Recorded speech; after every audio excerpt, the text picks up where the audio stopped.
There we go. I still need to play some music still, so give me a minute. There we go. Let me put this away because I don't need that. And here we are. I think, yes, we are here. We are ready. We're ready to go. Welcome in, everyone. I see Bilal here and Soups. I feel like it's supposed to be Soup Suspicious, but it isn't. Let me pop this out. Okay, so today's going to be an interesting one. I'm excited for today's session because it's called Backlog. And it's called Backlog because I have a bunch of things that I like to talk about, that I have taken extensive notes in, have studied, whether it's for whatever research I was doing in university or for research I was doing because I was in advertising, and doing research is a big part of being a strategist. I have come across in, my life many interesting things, and I feel like they aren't necessarily so popular, which is why I wanted to start Backlog to talk about those things. Yeah, so that's a little bit of an introduction, but I'm still kind of waiting to finish running ads and maybe say hi to a few more people over on Twitch. I do think it's kind of a shame that I stopped the starting soon animation so quickly, because I was really looking forward to run it for a little longer, if I am not mistaken. Anyway, welcome in, everyone. I see quite a few showed up on TikTok. Before we get started, I think one thing I wanted to do was to show you what I was working on. So let me show you some of the work I did. It is very nice. Love you, big dog. Hi, Dingus. Welcome in. I was doing quite a bit of work for preparation for Backlog. I did some mood boards and stuff like that. So I feel like before we get started, I could kind of run you through what the process was for me to get here. Just because, I spent some time and energy doing this. So let me pull this up here. And this is where I have to reveal to you, in fact, we're going to transition over. Here we are. I have my own, okay, so this way. Here we go. I have my own little setup for you to see things that are on my second screen. We'll be looking at a lot of videos, going through some articles, reading evidence / resources, references. I find it funny that there is a guitar solo and you're playing it on the piano. I know. This is a lack of foresight on my end, because I was thinking, oh wait, it's going to be like a music piece, so I'll play the piano. But yeah, no, it was entirely a guitar solo. But here's what I want to say. The intro that we watched for the show is not the final one. I feel like it's going to be like a first rendition of what Backlog is going to be. And that is why it's a little kind of all over the place. And I thought to myself, hey, it's okay, even if it's not perfect.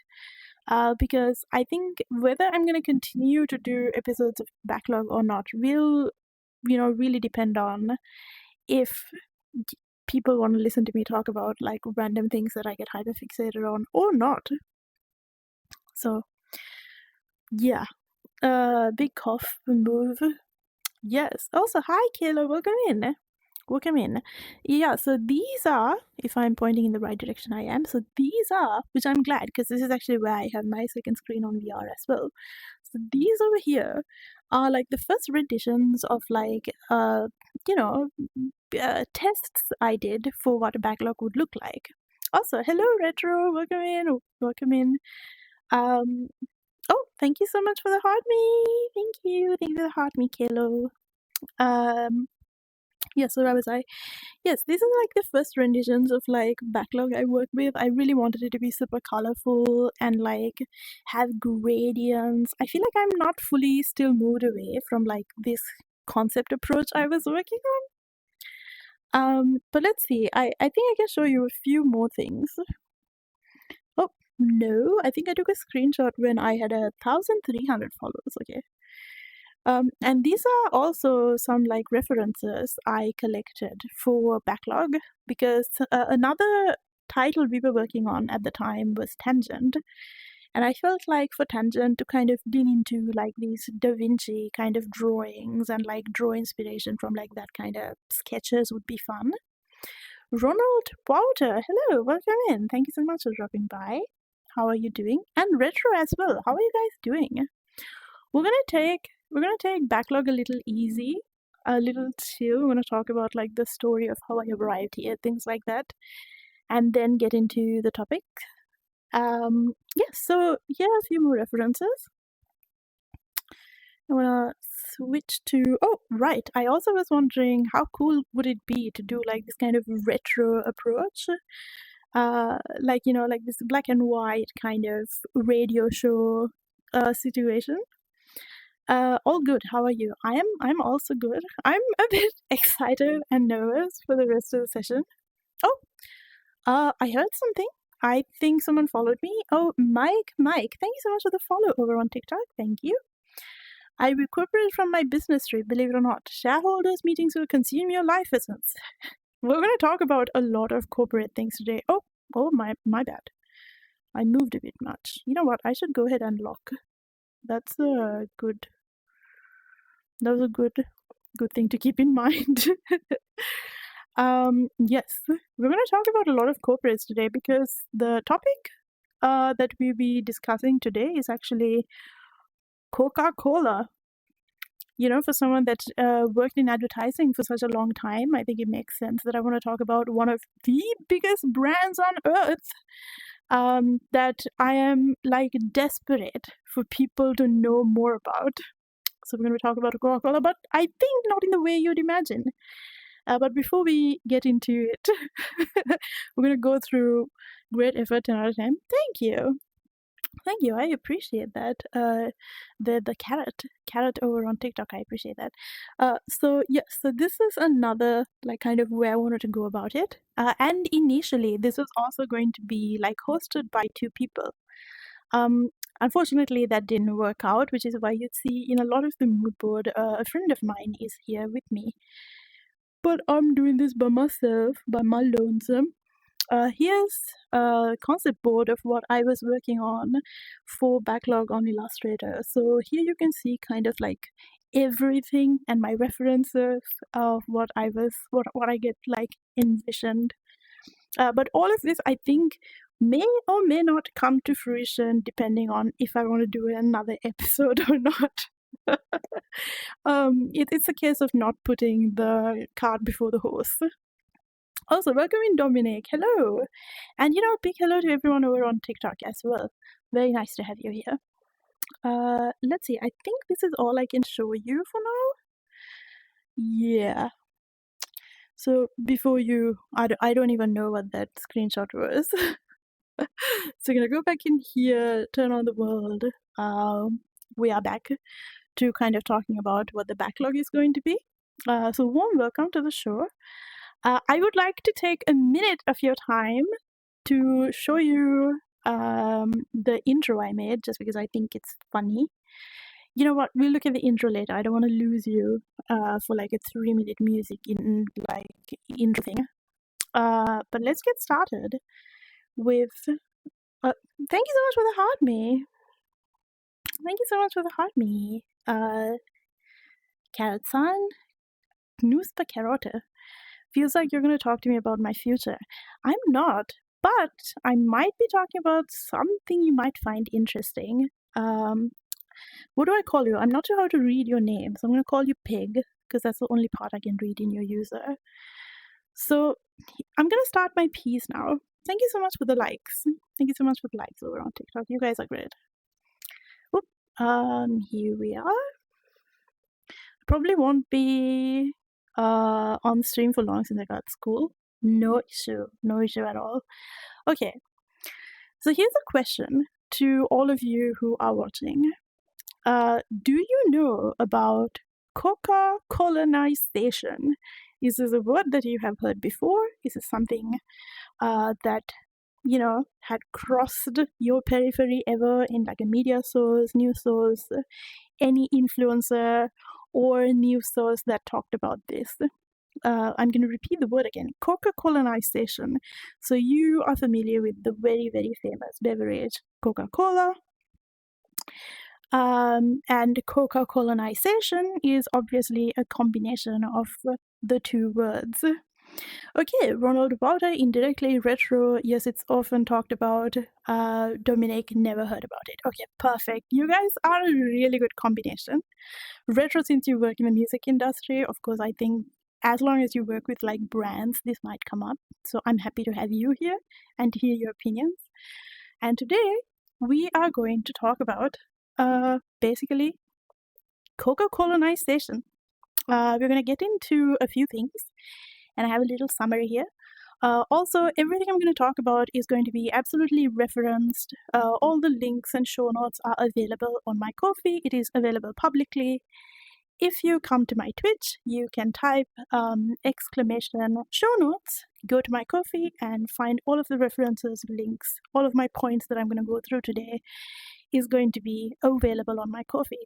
None of the things that I'm going to say definitely might become a little opinionated on my end. Bilal, you also haven't heard about colonization. Great. Oh, new words. Sorry, Joe. Thank you so much for coming on over to Twitch. I hope this becomes educational. So, from its beginnings in the 1920s, Coca-Cola, now before that it wasn't called Coca-Cola, established itself in markets across the globe, often, now this might be the interesting part, often following American military presence and setting up bottling plants in conflict zones. Aha! Did you know that? I'm going to catch you. This is my hook. Okay. For example, there is a Coca-Cola bottle opener bolted into the tank in this commercial that was made for Americans post World War II. So we're going to watch that now. Let me take you on over. Oh, it opened in the wrong window.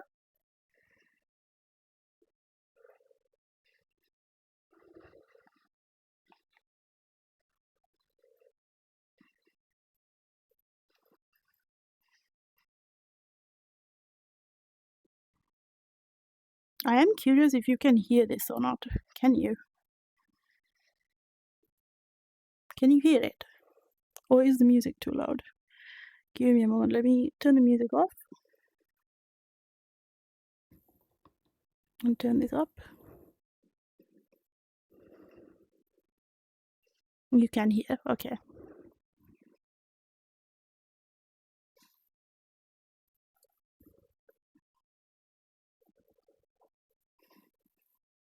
That's... What is that? A Coca-Cola bottle spilling?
Okay, I just want to pause here because I'm pretty sure in the script it just said angry German noises. Just listen here.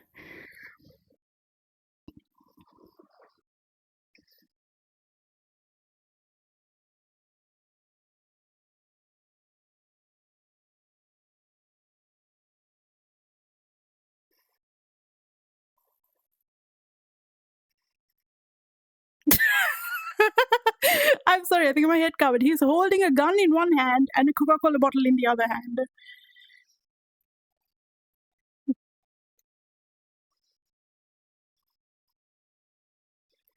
Okay, this is the shot, guys. There. Oh, hold on. Whoopsies. I pressed the like, what is it? The button that minimizes everything by accident. Hold on, scarf. There we go. I'm gonna go back to the shot I wanted to show you. So basically, okay, some context here, guys. So this is like a bunch of GIs. Dr. Jester, welcome in. This is a bunch of GIs in America. Well, not in America, in Germany. According to the ad, I think we saw an year in 1944. Some people were contesting whether this was accurate or not. I don't really care. More importantly, this commercial exists. That's what we're going to focus on. So this American GI fooled a bunch of German guys with a Coca-Cola bottle, making it look like a grenade. And then came into like this conflict where they were like making angry German noises at each other. And a fucking tank drove up to them. And the GI took like the Coca-Cola bottle off the hand of the German Nazi and is now going to open it over here on a branded Coca-Cola bottle opener on a military-grade tank over in Germany. Chip. And here is the money shot. You put up the Coke bottle, have a sip, and then we have the narration that says, defending tyranny, paving the road to victory. Coca-Cola leading the charge. Okay, so now that we have watched that, I'm going to continue with the rest of my points. Because I really wanted to open with something strong that makes you feel like, okay, you know, whatever the fuck she's talking about, it makes sense. I do have to... We are discussing conspiracies. So what are we watching today? We are talking about Coca-Colonization today.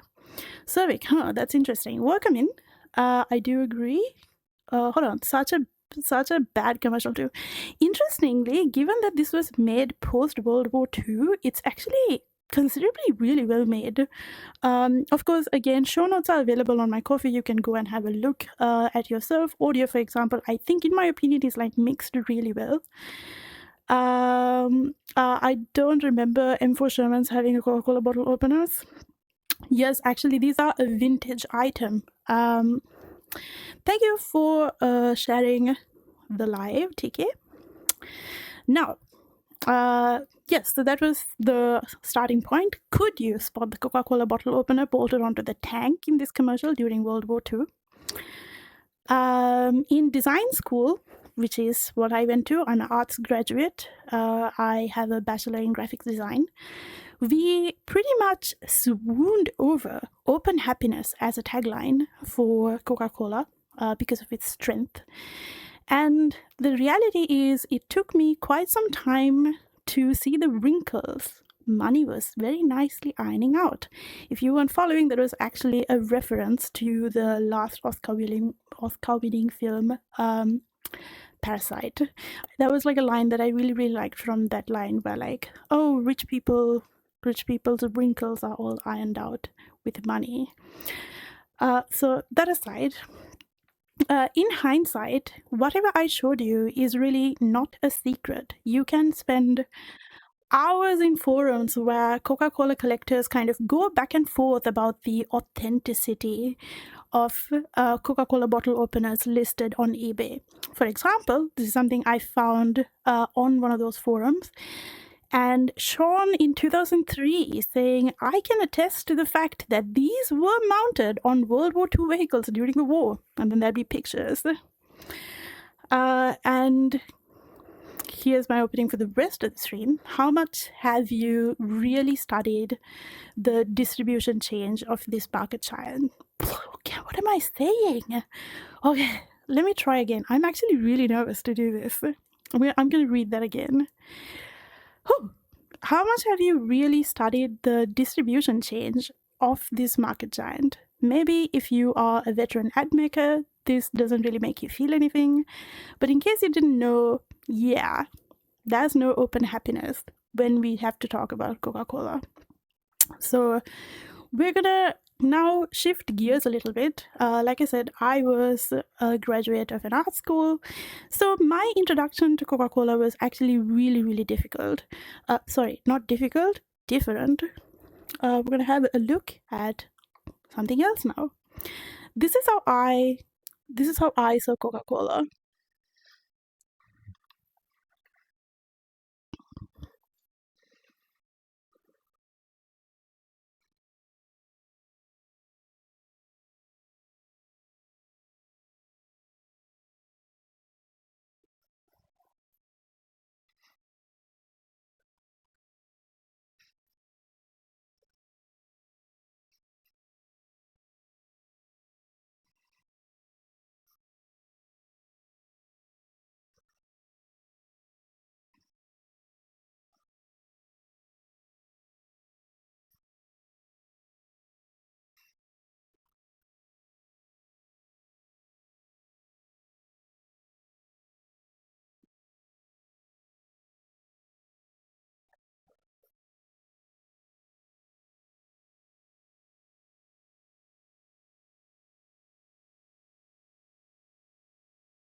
It's almost Christmassy in the background.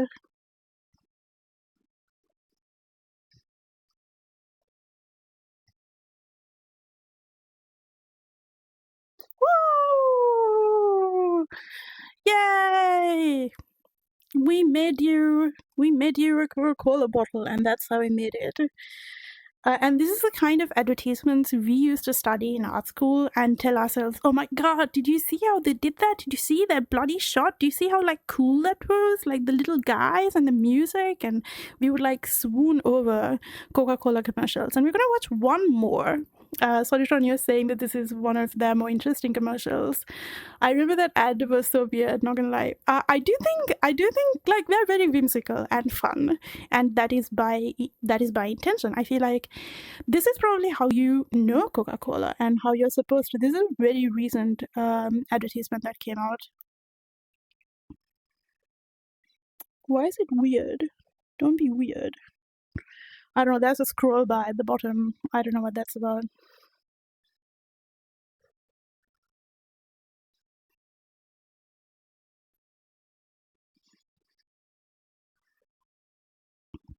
Okay, we have Peg in the chat saying, remember the Coca-Cola commercials with the polar bears? Yes, this was also around, I think, about 10 years ago, 10, 15 years ago. But this is like yesterday. This is like yesterday. This is like the latest creative commercial they did. No, like Picasso. Yes. Yes. Yes. Hold on, I'm just noticing. Is the quality like shit on my end? Yeah, it's very shit on my end. Hold on. I'll make it better.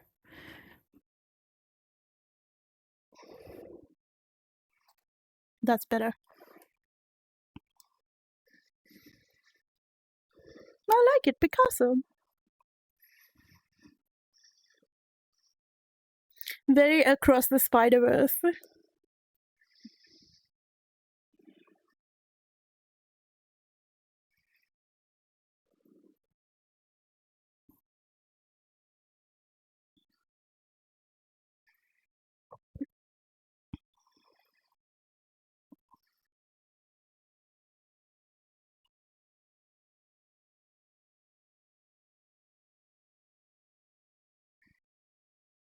I'm so sorry I'm making you watch commercials of Coca-Cola, but they are like, you know, you don't want to stop. They're like pretty cool. You're like, hey, what's gonna happen next?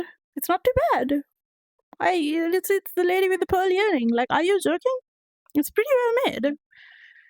And intentionally so. And I think when this commercial came out, it got like a bunch of awards for like being like, I don't know, creative execution, 3D rendering, whatever the fuck. Like they got a bunch of awards for this commercial that came out very, very recently. Like going through generation forms of art, but with soda. Sponsored stream. No, this is actually an anti-sponsored boycott Coca-Cola stream. But I really wanted to share with all of you like the kind of like rose tinted glasses that I was wearing when I was introduced to Coca-Cola as a brand. And then there's this whole thing, you guys, and I think you are already aware of it. I think most people have already heard of this. Coca-Cola used to have real cocaine in it. Can I have like a raise of hands of people who knew that Coca-Cola used to have real cocaine in it? Can I have a raise of hands, please? Did all of you know? Did all of you know that Coca-Cola used to have real cocaine in it? Can I just know from everyone? Hi, Martinez, welcome in. Okay. Peg knew, Bilal knew, Cervic, yes, Retro, yes. My favorite fact about Coke is that they invented the modern red and white look of Santa Claus. Yes! We were going to talk about that, actually. It was really funny because... Okay! No, Dominic? Okay. As an American, I knew. Tupish, welcome in. Apex as well. Okay, I'm so happy. All of you knew that Coca-Cola used to have cocaine in it. Green Center. I don't drink Coke. Okay, good for you. So I'm gonna give you a very quick rundown of like the whole cocaine situation. Since all of you already know, we're not going to spend a lot of time in this section. Martinez, you didn't know. Okay, well, Coca-Cola used to have real cocaine in it. That's how the word Coca-Cola's Coca comes from cocaine. Okay, so we're going to do a quick rundown of that. Coca-Cola was invented in 1886 by a pharmacist in Georgia. That's Atlanta, Georgia, not Georgia the country. And it has an original formula that contained coca leaf extract, which naturally contains cocaine and caffeine. And the drink, before it became like a soft beverage with like a carbonated soft beverage, it was marketed as a medical tonic to cure headaches, fatigues, and morphine addiction. Did you know? Kami, welcome in. Welcome, Kami. Happy to see you here. And then, in the presence of cocaine in Coca-Cola, was widely known and even advertised in the 1800s. So if you kind of were to look at advertisements for Coca-Cola, that was in like, you know, it doesn't have like the brand, it doesn't have the logo that we are very familiar with, but it would say Coca-Cola tonic to cure headaches and recover from cocaine addiction. Sorry, not cocaine addiction. Morphine addiction, which was a thing back in the day because a lot of people were in the military and were taking a lot of morphine. Fanta also had drugs for direct competition during war. We're going to talk about Fanta soon. I'm really excited to talk about Fanta. So around 1902, so it was made in like 1800s, about 20 years later, researchers started to investigate the psychological effects of Coca-Cola or like Coca-based product effects of cocaine. Maybe it's not so good. So following this research, there was a lot of public concern about cocaine addiction and racial fears, which was a whole thing at the time. If you have been following me on TikTok when I was doing my book readings, we have been reading this book about how the abolitionist movement came along. So for those of you who are not familiar, abolitionist movement was largely about abolishing the system of slavery. So timelines do overlap a little bit around this time. Yes.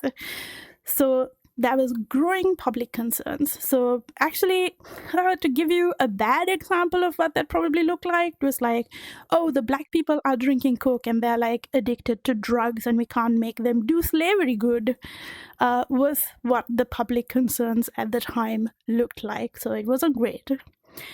Then in 1906, Purge Food and Drug Act came around in America. And in 1911, there was the the very famous legal case against Coca-Cola. Now, I think many people misunderstand or misjudge or aren't so sure when Coca-Cola removed cocaine from the formula. And this was actually, they started doing this before the Purge Food and Drug Act. Thank you so much for the follow, Lil Mochi. Welcome in. And it was gradually removed by 1929. So it's completely removed from the formula by that time. And the court case in 1911 was actually not against Coca-Cola having cocaine in their formula, but for having caffeine. Interestingly enough, this caffeine problem, like Coca-Cola having too much caffeine, continued to be a problem until like late 1970s. Interestingly, when Coca-Cola was trying so hard during World War II in Germany, caffeine is a real drug. Yes, during World War II, when Hitler was still okay with Coca-Cola selling Coca-Cola in Nazi Germany, he had an issue with how much caffeine there was in Coca-Cola. Like he was, because he was such like a health fad, he was like, you don't drink Coca-Cola because it has too much caffeine. And then they had to fix that, among other things. We're going to get into the whole Nazi Germany Coca-Cola soon. So that is going to be a very short summary of like having cocaine in Coca-Cola and how that was removed. I think that in itself could also be like a very interesting deep dive, but that is not what we're going to talk about today. So from the beginning, this is the unveiling, I think, for me, the glory of advertising and unmasking of the happiness branding of the beverage. So I would like to now do a little general introduction for those of you who are watching to the beverage industry in the world, because I think it's very easy for us to think that all we have is soft drinks in the beverage industry, which is not the case. But you have to give me a minute because I need to switch on over to our presentation side. Okay, I'm going to take a small break. Whew. How are you guys finding this so far? Please tell me, is this interesting? I would like to know. Here we are. This is a very bad general introduction to the beverage industry. I hope you can see. Here we have... Interesting. Perfect. Happy to hear that. It's very nice. Perfect. So here we have... if you take... Oh, thank you so much for the hydrate. I need to... Whew. You know, I should have used my inhaler too. Oh, very informative. Perfect. Happy to hear that. So here we have the entire beverage industry as kind of a donut graph. So we have milk alternatives, RTD coffee, RTD tea. Okay, so for those of you who are not familiar with the term RTD, it stands for ready to drink.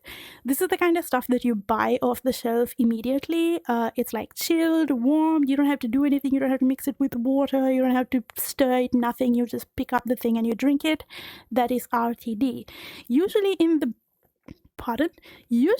beverage industry, RTD tends to be a category of its own. Oh, I like it. I'm going to turn the music on again. You are right. I forgot about the music. Hold on. Let me turn it on. Ba, ba, ba. There we go. Music is back. Please do remind me. History lessons on ads certainly look better than most of my teachers. Learn from tomorrow. Now watch fun facts about sodas. Hell yeah. Okay. Then we have energy, sport drinks. This is like the Red Bulls and stuff like that. Juices, cordials, smoothies, flavored milk, drinking yogurt, standard white milk, mineral water, and finally, carbonated soft drinks. Interestingly, if you remove mineral water out of the beverage industry, carbonated soft drinks is so much bigger than any of the other categories ever. Study math music. Look, it's supposed to be like, you know, moody. And I like that playlist. Now, what is not included here is actually the alcoholic drinks market. It's not even there. Like, this is not even there in the previous chart because it's categorized very, very differently. For example, if you are starting the alcoholic drinks market, you would have liquor stores, pubs, supermarkets, retailing, grocery stores. Like, this is not necessarily so interesting, but it is going to be important later. Okay, it's going to be important later because we're going to learn about FEMSA, or I'm going to rant about FEMSA, I guess. And at FEMSA, they did a lot of acquiring of alcoholic beverages, and I want you to kind of have a full picture of what the beverage market is like. Yeah, so you have many ways to kind of categorize the beverage market. You could kind of do that by a regional method, whether, okay, are we looking at the alcohols in Europe or America or somewhere else in the country, in the world, or you're looking at it whether it's going to be beers or spirits or something else, or whether you're going to look at the distribution channels. Is it going to be alcohols that are in the pubs or the supermarkets, blah, blah, blah, blah. There are like so many ways to go about this, and no necessary right way to go about it either. Okay, so that's something I wanted to show you. We're gonna switch back over. Give me a second. Ah! Okay. Now we're gonna get into another interesting aspect, only because I want to talk about how all-encompassing Coca-Cola is in the carbonated soft drink category of beverages. So you are now, I'm going to ask you another question. Raise of hands from everyone, please.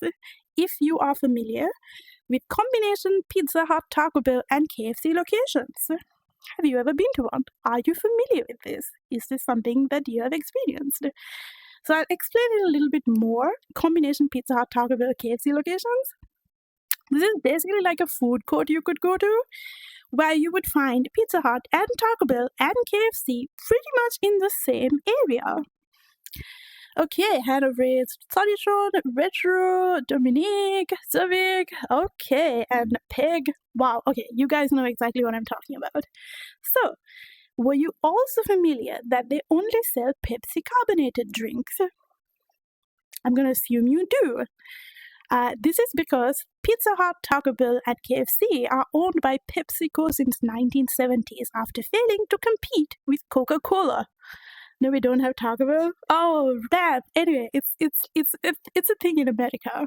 Actually, a lot of this is going to be history in America. Now, this begs the question: why was Coca-Cola so invasively predominant in the 1970s?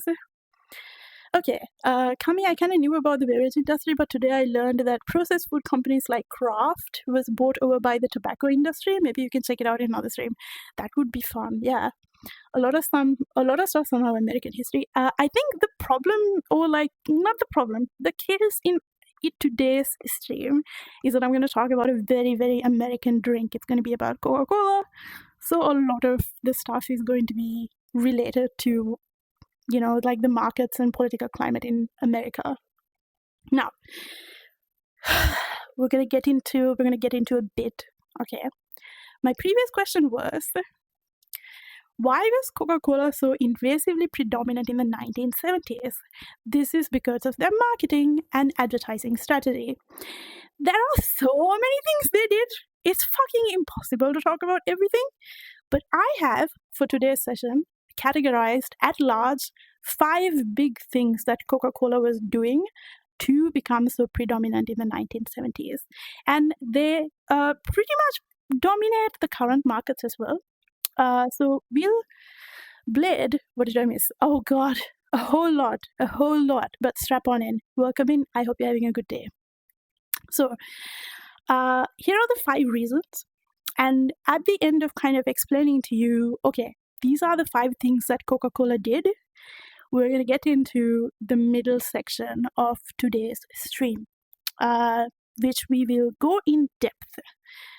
So before I get into in depth, these are the 5, in my opinion, big things that Coca-Cola was doing. Number 1, exclusive contracts with restaurants and fast food chains. which totally explains the previous situation with combination Pizza Hut, Taco Bell, and KFC locations.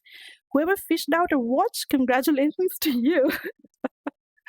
Okay, so let me explain the exclusive contract situation a little bit from a very surface level.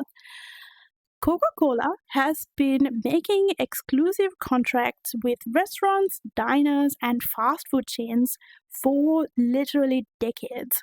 By the 1970s, given that they were still like a medical tonic in 18s, like 1988, they were still a medical tonic. They were like selling themselves as like, oh, for headaches and morphine addiction.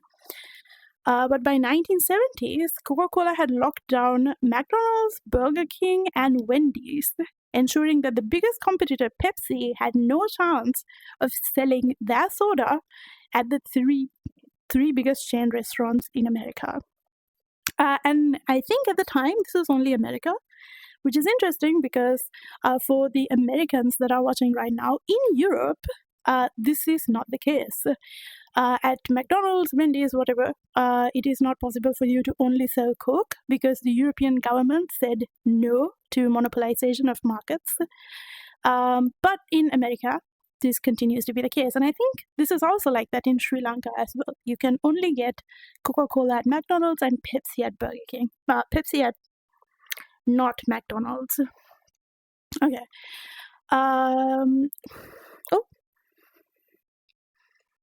Okay, yes. Same in France. Oh, interesting. All right.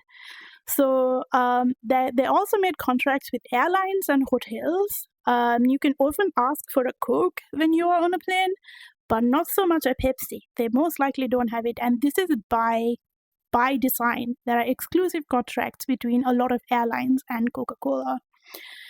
Local diners and restaurants. Now, another thing that Coca-Cola did is they give very, very steep discounts and marketing support for restaurants in change of exclusivity.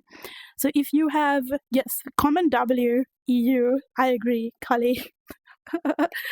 I find it funny that despite the exclusivity, Dr. Pepper manages to slip in. I don't know what's going on with Dr. Pepper, actually. So by the time Pepsi realized that they need their own exclusive distribution deals, Coca-Cola had already taken up all the major food chains. And that's one way they made sure that they were dominating the market. McDonald's has a special contract with Coca-Cola. Yes, Dr. Pepper is peak. I agree. I quite like Dr. Pepper. Now, we're going to move into a large second reason, in my opinion. France opposes the Coca brand very openly, pretty much. Only Pepsi is offered in fast food and not Coca, except McDonald's. I didn't know that. I think it's fair, though. Like, I fully understand. I would too. Okay, me too. Okay, now the second way they went about this is massive retail and vending machine penetration. So by the 1970s, Coca-Cola had the largest vending machine network in the fucking world. It was a game changer for distribution because basically Coke had direct access to consumers in schools, offices, bus stops, public places. Like, oh my god, I need to cough. My apologies. And since local retailers, this is like your average, hey, like a shop downstairs, like a shop across the road, often carried Coca-Cola because Coke bottlers made it easy, cheap, and highly profitable for them to do so. Gas stations, convenience stores also preferred to offer Coke because Coca-Cola's advertising and supply chain was more reliable than Pepsi's. Now, previously I mentioned that they were doing like massive exclusive distribution deals. This is because you'd often notice if you go into rural areas, this is something I can notice back in Sri Lanka. I'm not so sure about Europe. But basically, Coca-Cola would make like billboards for local restaurants and diners kind of thing. It'll just say Coca-Cola and like their name at the bottom in small font. I need to drink some water. They'd have like the store name in like little font at the bottom. But for doing that, they get a very, very cheap deal on Coca-Cola. It's actually profitable for them to, thank you for the hydrate, for them to advertise Coca-Cola this way.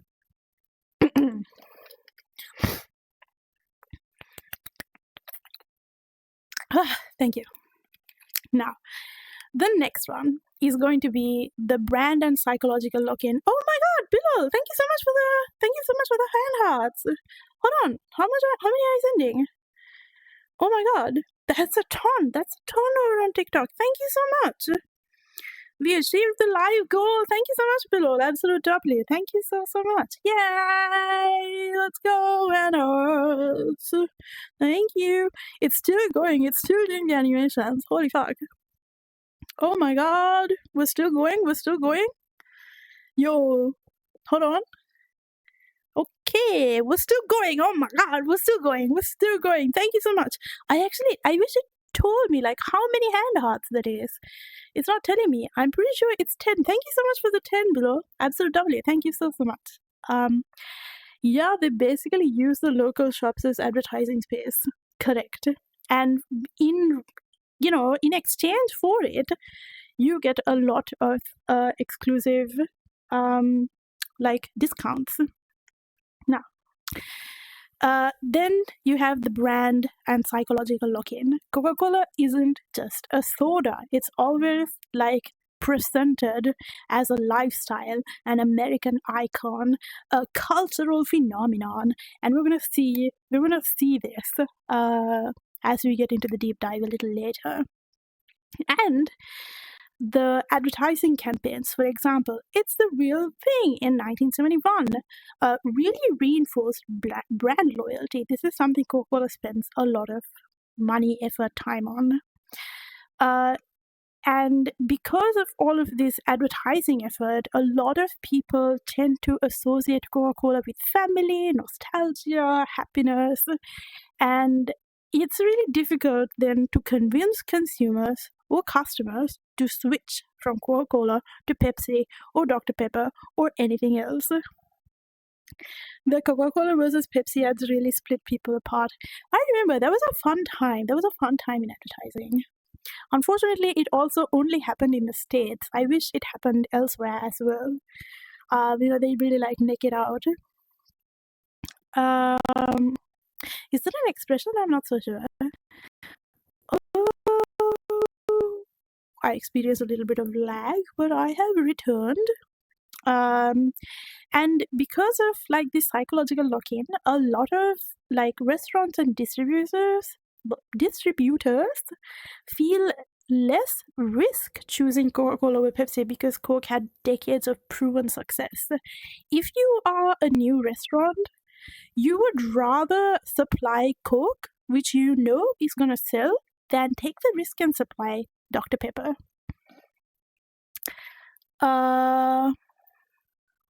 Okay, so now we come to the 2 points that I would like to get into kind of a deep dive on. 1, international dominance. 2, the franchise bottling model. Soft drink cold wars. They also made an ad about the boycott because of Watermelon Land. No, yeah, that was a whole thing. Yeah, they definitely missed the mark with that. No sound on your new TikTok. Maybe it got muted. I'm not so sure about that. Don't know why that is, Kali. Alright, so what do I mean by international dominance as a brand?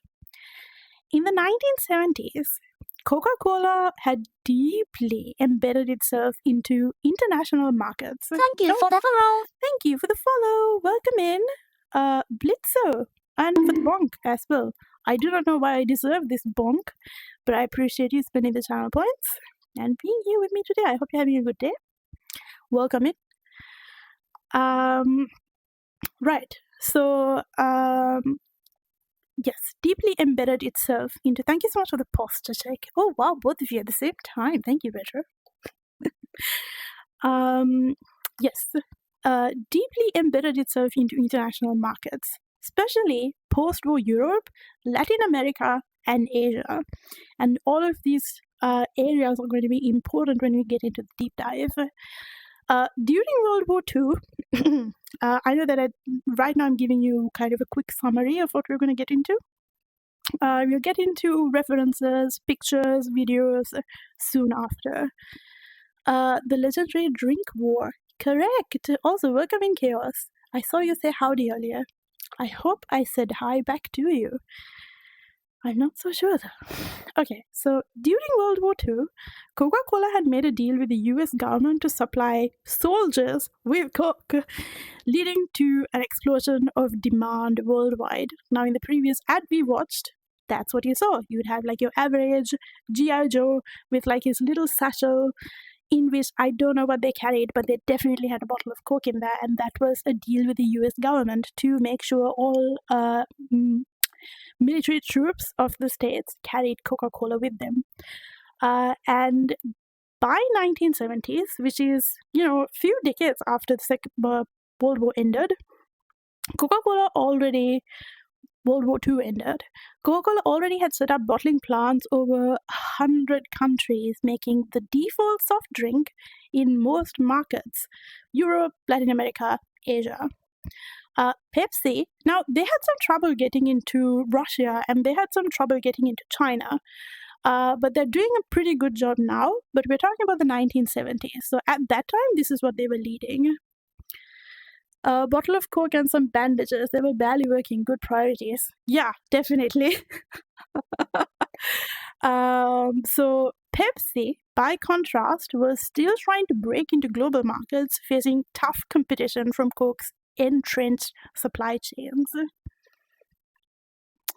Now, the second point that we're going to deep dive into is the franchise bottling model. So Coca-Cola didn't just sell soda. It built basically an army of independent bottlers who handled local production and distribution. I'm going to explain what the franchise model is in a little bit, but instead of owning every bottling plant themselves, Coca-Cola sold the syrup concentrate to franchise bottlers who then, by themselves, locally, mixed, bottled, and distributed the bottles. And this meant Coca-Cola had thousands of bottling partners who were deeply invested in selling as much as Coke as possible. So Pepsi tried a similar model but lagged.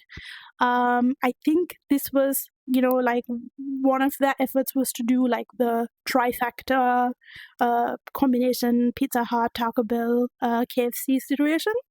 But they still did not manage to dominate the market as much as Coca-Cola did.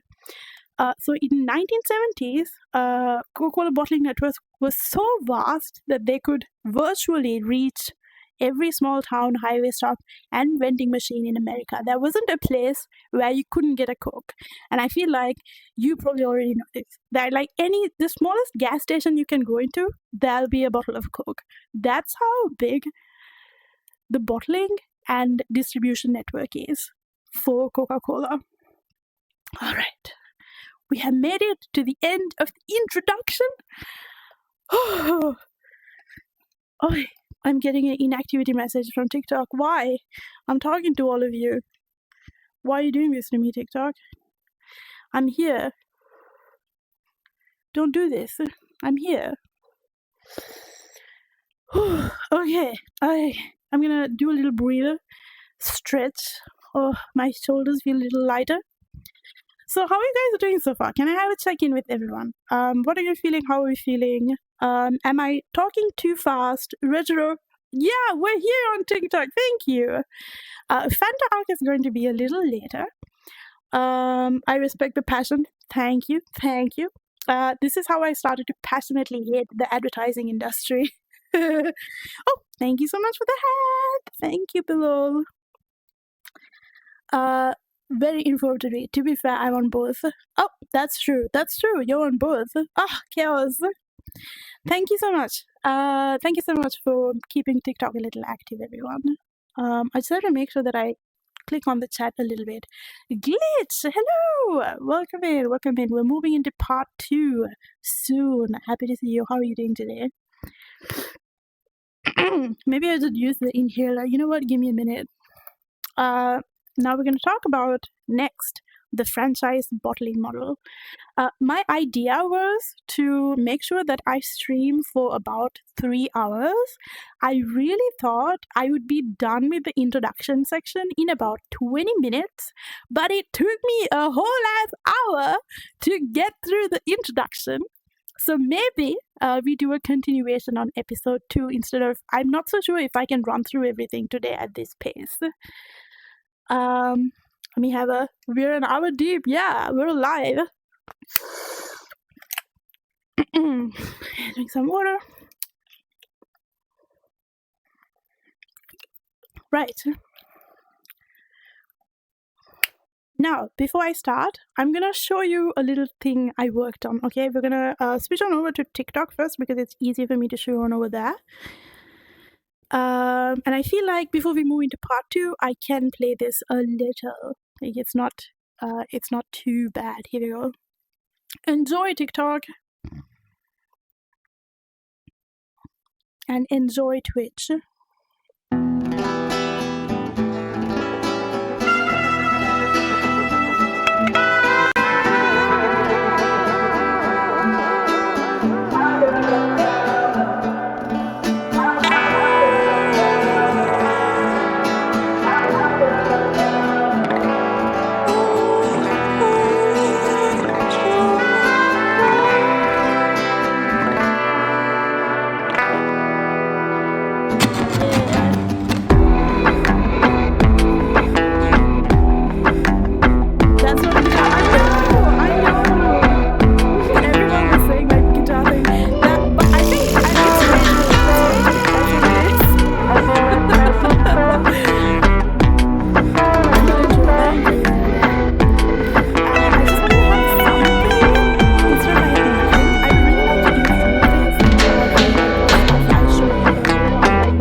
Okay, perfect. Thank you. That was like a well-needed break. I hope that wasn't too boring to watch. And we are ready for part 2. She mostly booked piano. Oh, right, of course. All right, guys, we're gonna get into some serious stuff now, okay? What we were talking about for the past hour is like basically quick intro. Right now we're gonna get into the deep dive. First, I'm gonna talk a little bit about what the franchising bottling model is. Can I have a raise of hands? Can I have a raise of hands, please? Those of you who know what a franchise is and what a franchise brand is. Can I Can I please have a raise of hands? Those of you who know what a franchise it is? The tip of the iceberg. Correct. Okay, retro knows, peg knows, Bilal is aware as well. Oh, you guys are awesome. You guys are very in front. Very, very happy to have you here. Kali as well. Perfect, perfect. Blade. All right. All right. I'm very happy to have all of you very, very informed. But I will do a very quick rundown still. So franchising, I own the location of a KFC franchise. Oh my god! Okay. So Coca-Cola only made and sold the syrup. So if you are unfamiliar of how Coca-Cola is made, I think the best way to explain it to you is to kind of try and imagine like those automatic, like take your own drink machines that you find, where like at like a McDonald's, where they give you the empty cup and then you walk to the machine and then like you get yourself the drink, right? Sometimes you might notice that the drink is like not mixed well enough, like it's watery in the bottom and like kind of too thick on the top. So that is because that machine is actively mixing the soda and the syrup live as you are getting it through your cup. Okay. And basically, if you were to kind of look at how that machine works, whoever that owns a machine, most likely in this case is going to be a franchise, will get like these tiny, about this big, okay, bottles which contain the syrup that you have to restock, and then it will merge it with the soda and you can have your drink. So that is the syrup. Half syrup, half sparkling water. Correct. I'm not so sure about the dosage, but that is the syrup. And Coca-Cola only sells the syrup. They don't sell the soda or anything else. So by using this, the franchising model, now to explain that a little bit further, basically, instead of owning and operating every bottling plant, Coca-Cola focused on selling the concentrated syrup, while they completely outsource bottling, distribution, and sales to independent franchises. So basically, if I own a business, I can sign a contract with Coca-Cola, and it'll probably be like, you give me syrup, I sell you Coca-Cola bottles. And then they will charge me a fee for franchising, for holding the brand, stuff like that. They will also charge me a fee for, you know, profit I make. And they will also charge me for the syrup that they sell to me. And using this model, basically anybody... I feel a little rotated awkwardly. Hold on, let me do a quick jump. Yeah, there we go. Basically, using this model, you can become a franchise owner for Coca-Cola, McDonald's, Wendy's, Burger King. All of these big chain restaurants work on a franchising model.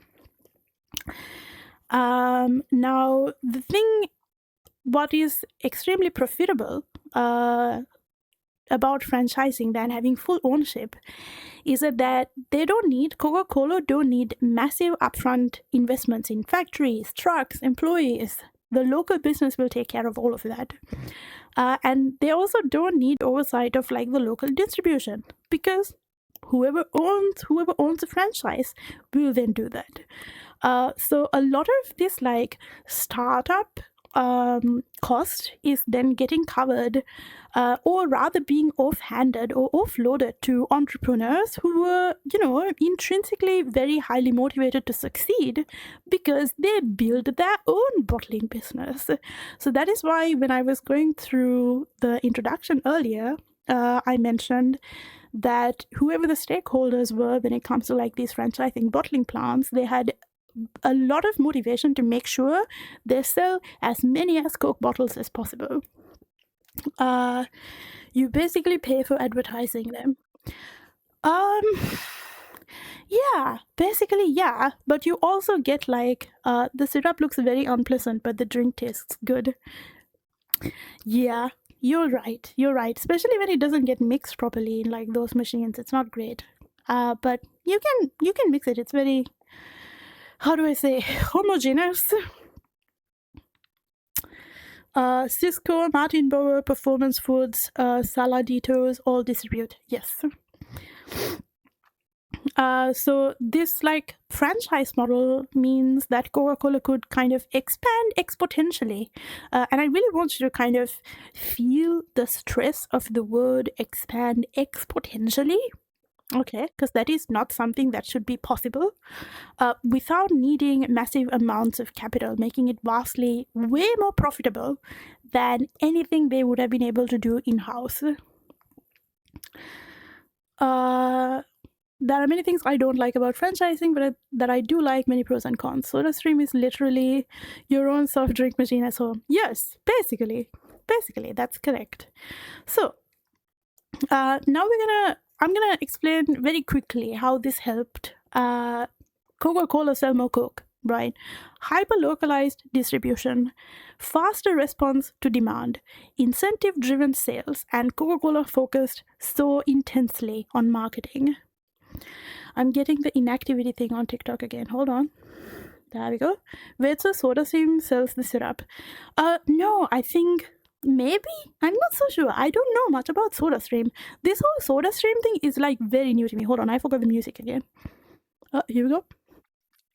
I keep forgetting the music. Now, this whole franchising thing really needs to boil down to the arguments that I'm going to make. So we're going to look at what happened by the 1970s, right? Because of this franchising model, they had an extremely large footprint than any other competitor, which is how they like made that distribution model that they still experience to this day, which is how you can find a Coke bottle anywhere in the smallest gas station in the world. There we go. Retro is explaining how the syrup works. Brands sell the syrup and SodaStream sell them with a profit. I see. Okay. Now we're gonna get into FEMSA. Okay. So I've given you a little bit of context to what exactly a bottling plant is and why they would get into like a franchise contract with Coca-Cola, right? We're going to talk exclusively about Mexico, Latin America. FEMSA is going to be a very, very popular name today that I'll be discussing. So strap on in. I'm going to tell you about the history of FEMSA. You know, before that, I really am curious. Can I have a raise of hand, those of you who know FEMSA? Those of you who know FEMSA in Mexico, ever heard of it? Ever in your life? Okay. I was like, my wife told me about it. Who's your wife? Read your name. That's Felix. Yes, Felix. Yes, Felix. Your wife told you about FEMSA. You are correct. FEMSA is spelled F-E-M-S-A. Okay, chaos. I don't think so. I do feel like this is definitely going to be the part of the backlog episode where I will now start introducing you to perhaps things you don't know about Coca-Cola. This is where it gets interesting. Okay, what is it? Okay, cool. Just by that, I'm going to think the general sentiment people don't know what it is. FEMSA is a brewery that was established in 1890, turned bottling company, started production of, with the start of production of bottle caps. Interesting. And by 1957, they had gotten into interests in banking, steel, and other packaging operations. And this is based in Mexico. Actually, this is based in a very, very particular area in Chiapas. Hold on, I lost my controller. One moment. It really went all the way under my table. Okay, I used my foot to get it back. Hold on. Scuff. Yes. Okay, I hope it didn't break. Okay. So in 1978, they had reorganized this brewery turned bottling company, and was so successful in Mexico that they were listed in the Mexican stock exchange. stock exchange. Exchange? No, that sounds wrong. Stock exchange. Stock exchange. Brother. Pro tip, use the wrist strap. You know what? You're right. I should. Eggs change. What eggs? Do we have eggs on stream? Okay, I have the wrist strap on now. Okay. So yes, by 1978, they were listed on the Mexican Stock Exchange. And in 1993, I know that the years are like, you don't really have to keep this in mind. I have put everything in kind of like a linear order. So they were a brewery first, and they got so big because they were interested in banking, steel, and other packaging stuff that they were listed in the Mexican Stock Exchange. And soon after, Coca-Cola from America purchased 30% stake in FEMSA. And then in 2006, which is a few years afterwards, they went to acquire a Brazilian beer brand, then the largest Mexican juice producer in 2007. Now you might be wondering, where do they get all this money? That is because Bill Gates put $390 million in FEMSA via Cascade Investments. And this is investment by Bill and Melinda Gates Foundation to become the institutional holder possessing most shares of FEMSA. Again, to remind you, this is all happening in Mexico. People putting money in it are like Bill Gates in America. Okay.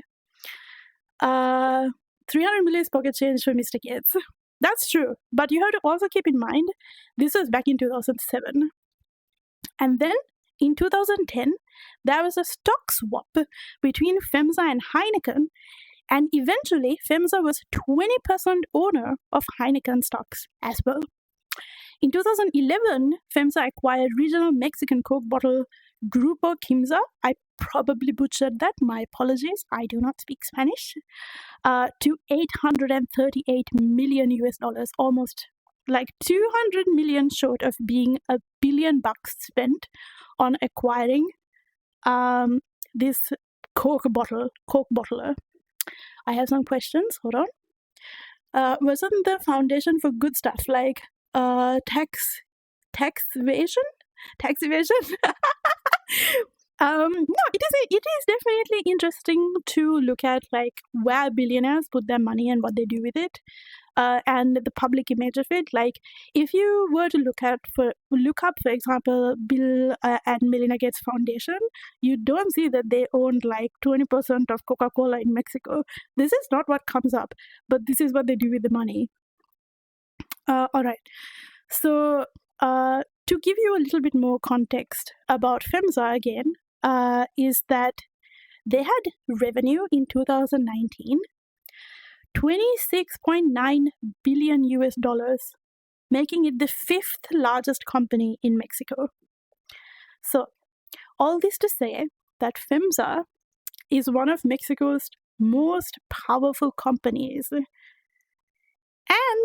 here's the kicker, you guys. Here's the kicker. Da-da-da-da-da. A former chief executive of Coca-Cola in Mexico, Vincent Fox, was the country's president from 2000 to 2006. And we're going to talk about Vincent Fox a little bit later in the story as well. Okay, I think it's finally time for us to have a look at some articles and stuff. Okay. Now, you may be wondering, oh my god, like for the last 20 minutes, Sujani, you've been telling me about this company in Mexico. Why? Because this is where I want to talk about what FEMSA was doing in Mexico to completely suck out their water supply, create droughts in like Chiapas, butchering this, my apologies, totally butchering this, sucking out the groundwater, and what that whole situation is going to be. Okay, now we're gonna have a look at a few things. Oopsie. Okay, let's go back to here. Oh wait, I think I did something.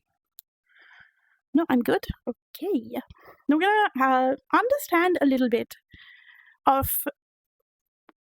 Okay, we're gonna... No, hold on. No, wait, I turned. That's what I did. There we go. Not the sad cat. Oh, yeah, guys, hold on. Nice cat. Like Nestle in continental Africa and Afghanistan and so on. Correct. So FEMSA is basically the Nestle of Mexico. Now, we're going to learn a little bit about Mexico's water supply. Okay, hold on. I can't see. It's so tiny. Okay. Okay, this is going to be difficult, but here's the point, okay?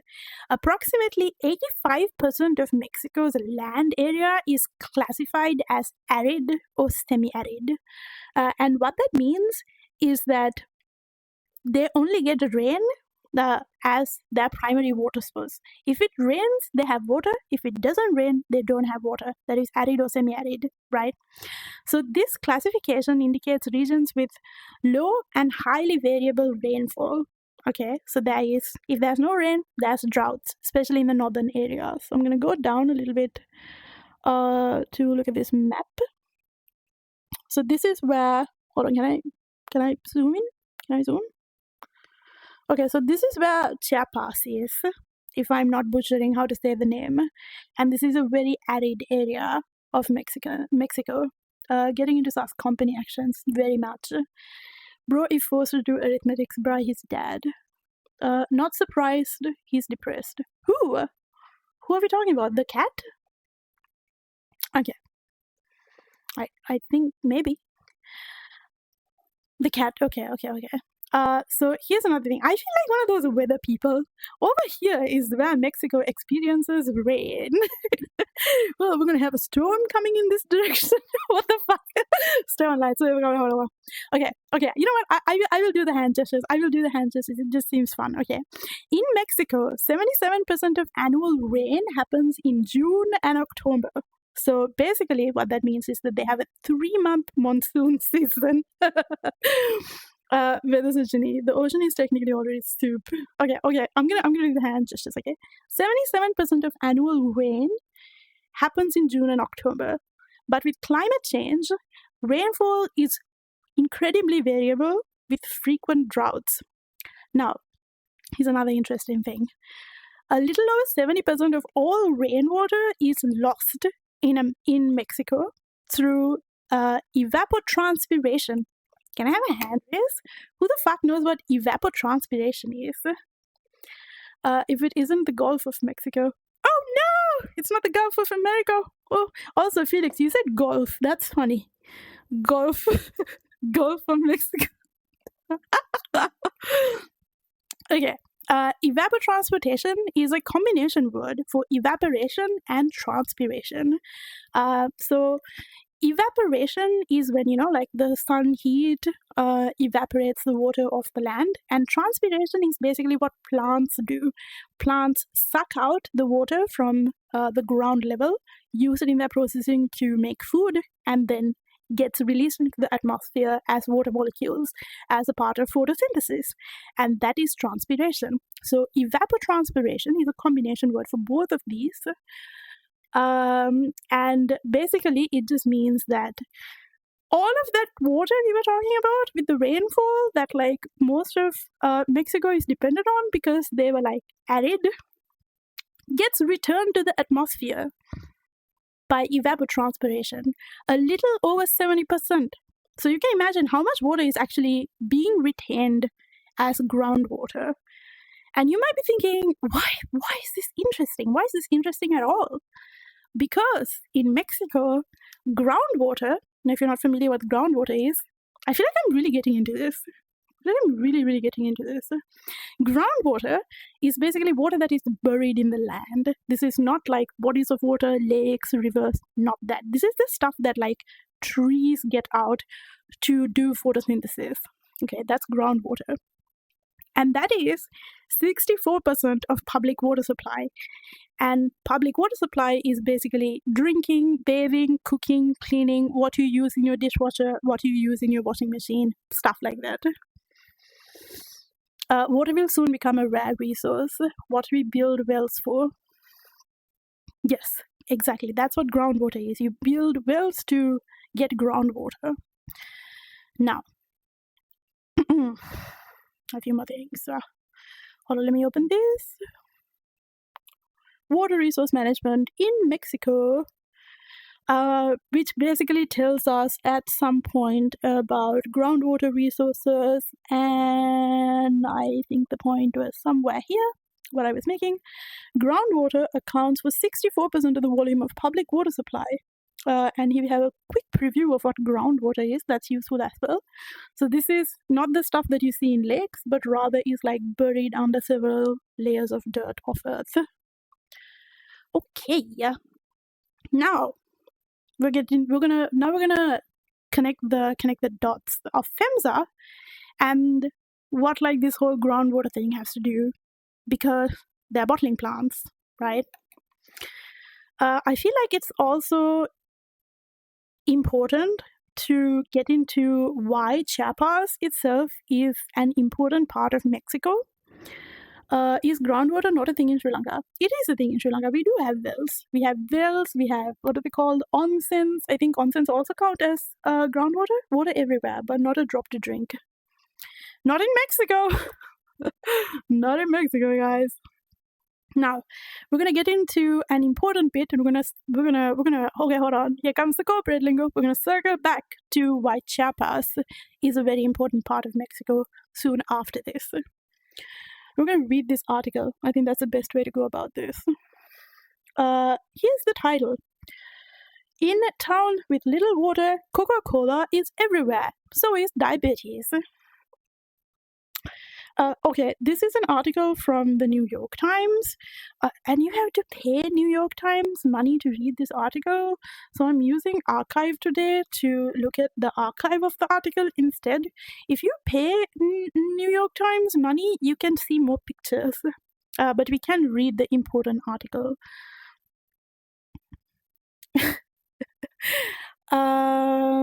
Okay, so cannot read, but I will try.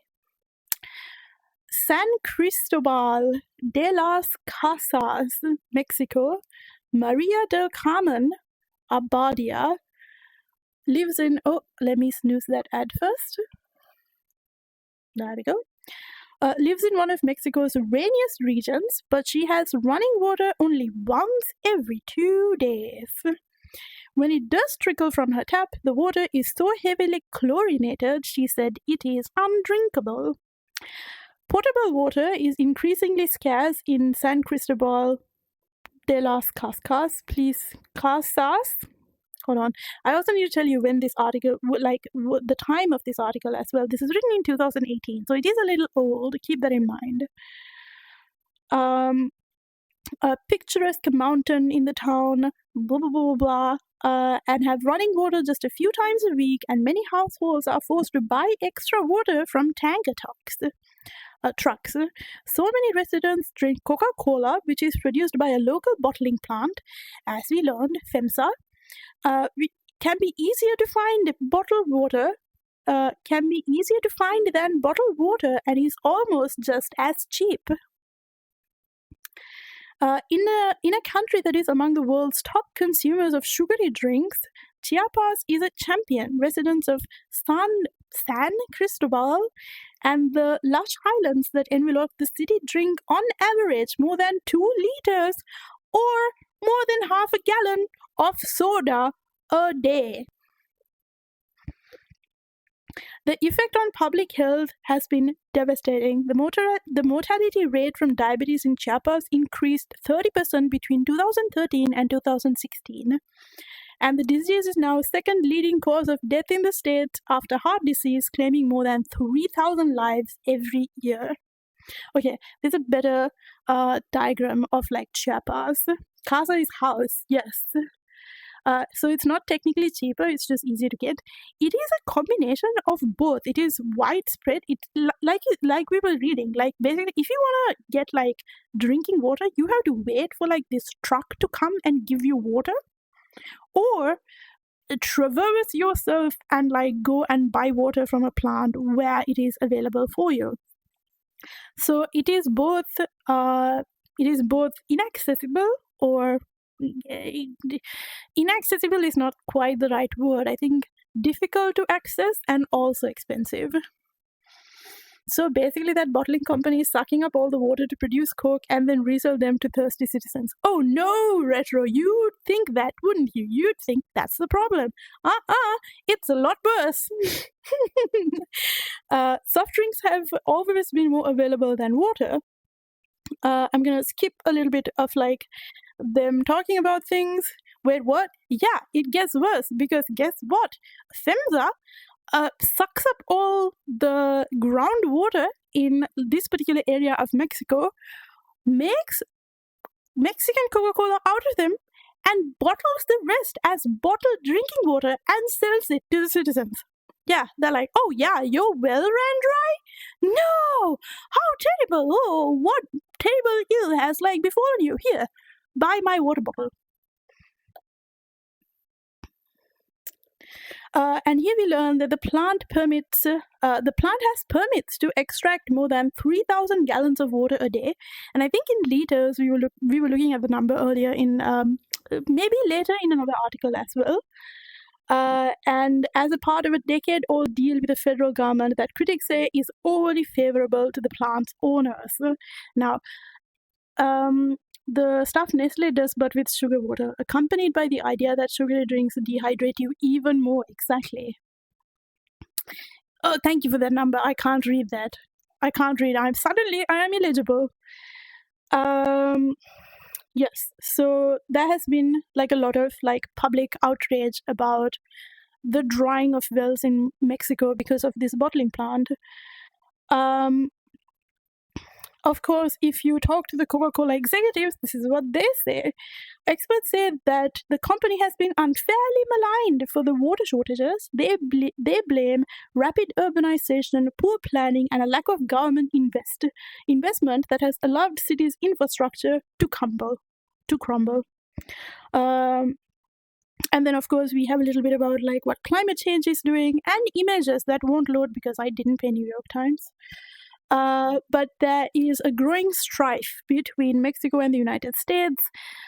Gonna get into a whole thing about Trump. It's actually getting worse. But here we're gonna learn a little bit further about. Okay, hold on, give me a minute. Let me just snooze that ad. Okay, snooze for 5 minutes. And the plant is owned by FEMSA that we were learning about earlier. And has the rights to bottle and sell Coke throughout Mexico and much of the rest of Latin America. FEMSA is one of Mexico's most powerful companies. A former chief executive of Coca-Cola in Mexico, Vincent Fox, was the country's president from 2000 to 2006. That's going to be a whole interesting thing to talk about, I think, in my opinion. Now, hold on. Where is the bit about... Okay, give me a moment. Where's my bit about the president? Yo, are you joking? Oh, right. Hold on. Oh, I need to... Hold on. Okay, this is what I'm looking at right now, okay? These are my notes. And I'm okay, wait, hold on. I need to go to the bottom. Oh, we talked about the franchising model, blah, blah, blah, blah, blah, blah. Blah, blah, blah, blah. Where are my notes on the president? Okay, I cannot find them, so we will look him up. I think the president is a very, very interesting part of like the whole story. Thank you so much for the hydrate, Retro. I think I should drink some water.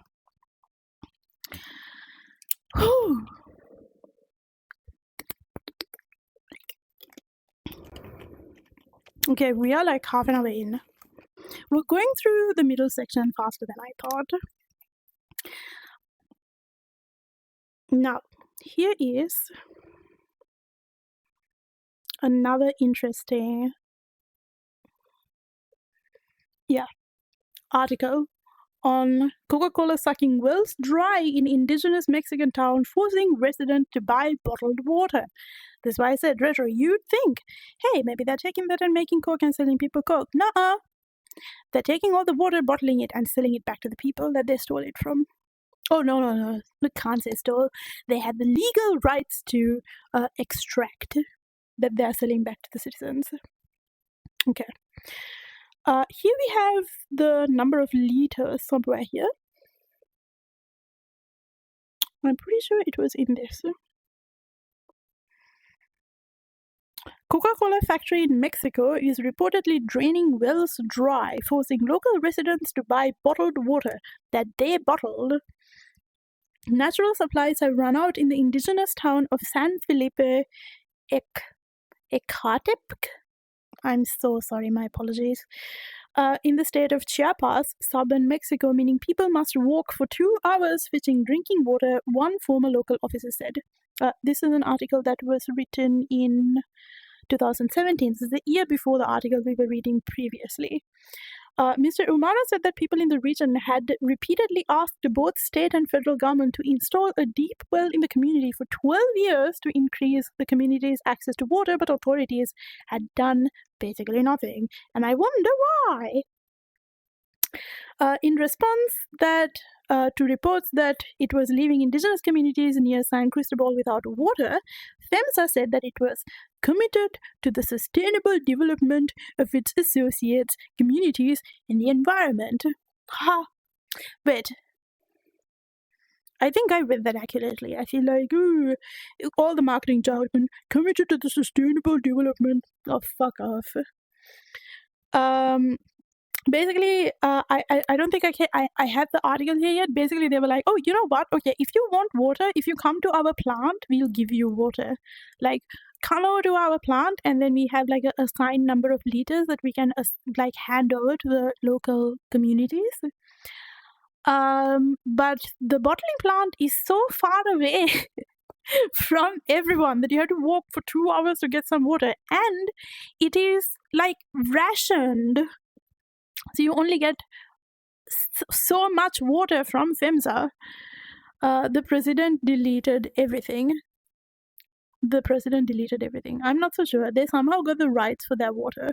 Yes, they got the rights for the water as a part of like the whole like, okay, I'm gonna get into the military aspect of like the spread of Coca-Cola as well. Because you really have to keep in mind that like this international domination was very much a military conquest as well. Like these deals didn't happen like overnight. They okay, hold on, I need to snooze this ad break as well. Okay, there was a last snooze, so in about 5 minutes we do have to take a quick ad break. We do have, here we go. This is a very, very interesting article from The Guardian. It is a little old, but basically it is a photo essay. And I think this is the most impactful piece of work we can read today. So in Chiapas, I'll do it later. More coke is consumed per capita in Mexico than any other country. So to explain what that means, per capita, it means per person. And some studies suggest indigenous communities of the highlands of Los Altos may be the soft drink's most loyal customers of the planet. And you'd be like, wait, indigenous people, loyal customers of Coca-Cola? What's going on here? Usually, when you hear about indigenous communities, they don't really like American brands.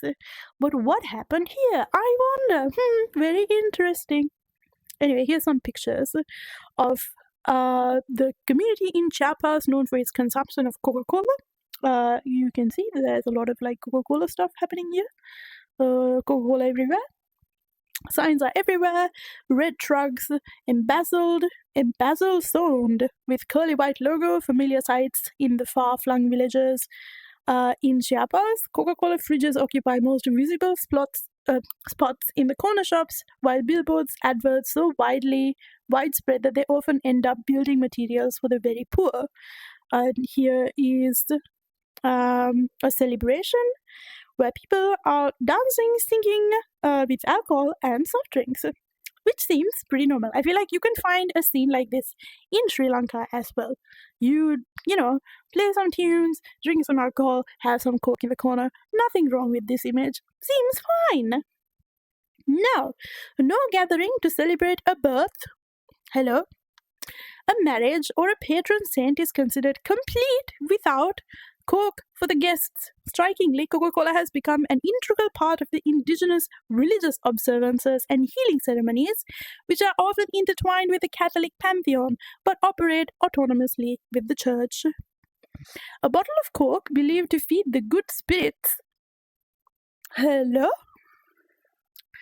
help the sick, hello, is today a central feature of many public and private rituals as incense, candles, and sacrificial chickens.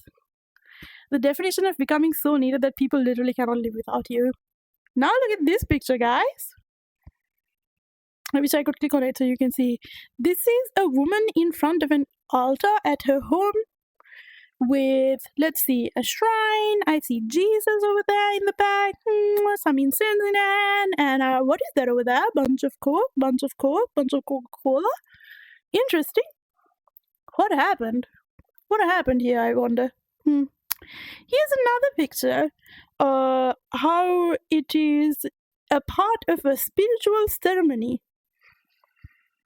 So I was like, oh, there it is, Coca-Cola. All right. Oh, here it is, the sacrificial chicken ceremony. Holy can of Coke, yeah. I'm so sorry, I'm probably going to butcher this as well. Is a pulsadora, a type of healer. Several years ago, she started using Coke in her ceremonies. So that we have hanging by their legs a sacrificial chicken, and on her other hand, a bottle of Coke. The brainwashing is real, and you might be wondering, who did this? Who did this? Who did this to the indigenous communities in Mexico? Coca-Cola is sweet, so the spirits will appreciate it. And so, it also has certain healing properties. This is literally the very first kind of advertising we saw for Coca-Cola, where like before it was turned into a soda, people were saying that it's good for like migraines. This is from that time. If they are indigenous, isn't it also weird that they use Christian iconography? Like they must have been brainwashed at least twice. Right. Absolutely. Absolutely. We have to talk about the conquest of Mexico by the Spaniards, but I don't think we have time to get into that. We're kind of starting at the middle of the story, where Coca-Cola enters the chat. But the intertwining of Coca-Cola with local tradition in Los Altos has contributed to the rise of health emergency that activists accuse authorities of not taking seriously enough. Offering Coca-Cola to the gods. Che, why? We're gonna learn. Okay, so here are some more pictures and type 2 diabetes. We kind of learned about this from the previous articles. And this is the story. The story of how Coca-Cola became so deeply embedded in this verdant land, I think that's how you say that, of age-old traditions and minimal disposable income goes back to the 1960s. Hello. When local indigenous leaders with state backing began accumulating power in religious, social, and economic spheres. This included taking control of the concessions for the distribution of Coca-Cola and initially Pepsi too. Page says, we meet Page earlier in this article. Again, one more note, if you are interested in any of the references, any of the articles, the links to any of this, just type !show notes in the chat. You'll be given a link to my Ko-fi where I have posted a blog post with pretty much everything I'm going through today. So Page says that this happened at the same time as evangelical churches were making inroads to the area and pressuring indigenous communities to stop drinking alcohol. This combination led indigenous religious leaders, to start substituting Coca-Cola for their local firewater called pox, which they had long used to feed the spirits in their rituals. So basically a bunch of Christians came over and was like, wait, you guys are drinking alcohol? No, don't do that. That is so ungodly. Drink Coca-Cola instead. Yeah. We want history lessons with Sajani. Let's make the internal list. It's so funny, guys. I am so not qualified to do like history lessons, but I'm just passionate about hating Coca-Cola and everything it has done to the world. And today I wanted to focus on like the shit they did in Mexico. Ceremonial wine does not exist then. Bro, I don't know. What the fuck were they thinking? They were like, no, don't drink alcohol. Drink Coca-Cola instead. I don't know what the logic was. As if they don't do that in church. Anyway, the seal of celestial approval not only helped create beliefs that Coca-Cola had the power to heal, but also fueled its march to becoming a symbol of social status and good hospitality. They also started to replace a traditional drink made of fermented corn dough called pozol, which was once the main way peasants topped up their energy during days in the field. Today, they are much more likely to reach for a sugar-packed soft drink. Oh, look, all the Coca-Cola in Mexico in a line. Coca-Cola's colonization of Los Atlos was also accelerated by the construction of a bottling plant just outside of San Cristobal de las Casas, the area's main city in 1990s. The plant today supplies much of the south of Mexico and has always paid particular attention to the local market. Okay, I'm so sorry. I should have given the graphic image warning previously, but we're gonna read some interesting facts here about consumption of Coca-Cola in Mexico. Oh, I moved. Very unintentionally moved a lot than I wanted. Okay, hold on. Oh my god. No, it's angled weird. Hold on. Okay, there we go. Guys, it's not easy, okay? I'm doing everything by myself. This honestly makes Co's even more deepatizing? Depressing?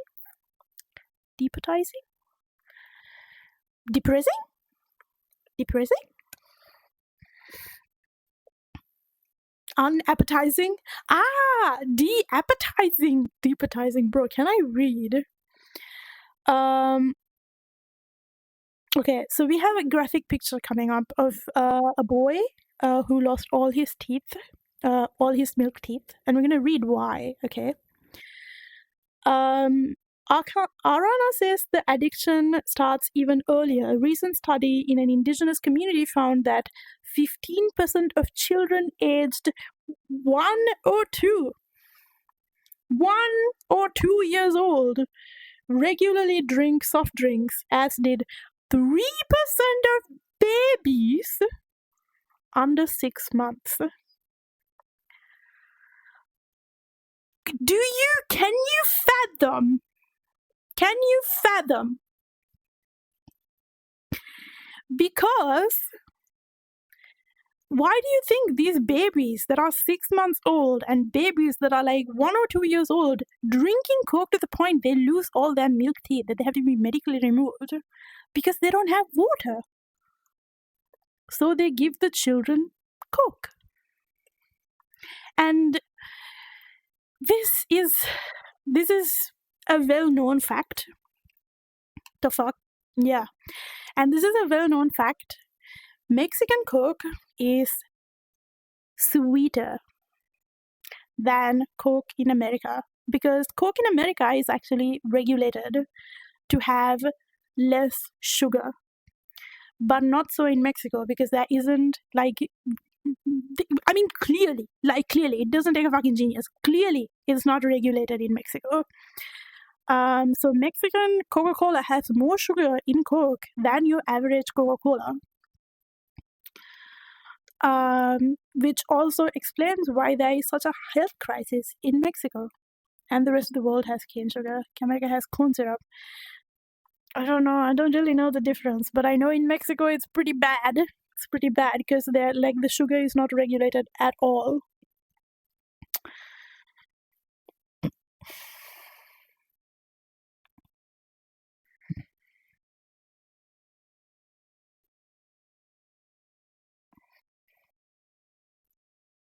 Right. American regulations are already lax and getting more lax soon. Imagine being less regulated than the States. It's just crazy.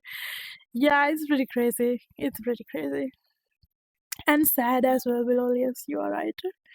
And here we have a picture of a girl who is collecting rainwater and storing it in a plastic bag. And this is a well that extracts fresh water from a volcano basin. Let's have a closer look. I think we had a little bit more information here. So this is the kind of stuff that the FEMSA owns. The bottling plant has permits to extract more than 300,000 gallons of water a day as a part of decade-old deal with the government that critics say is overly favorable to the plant's owners. Yes.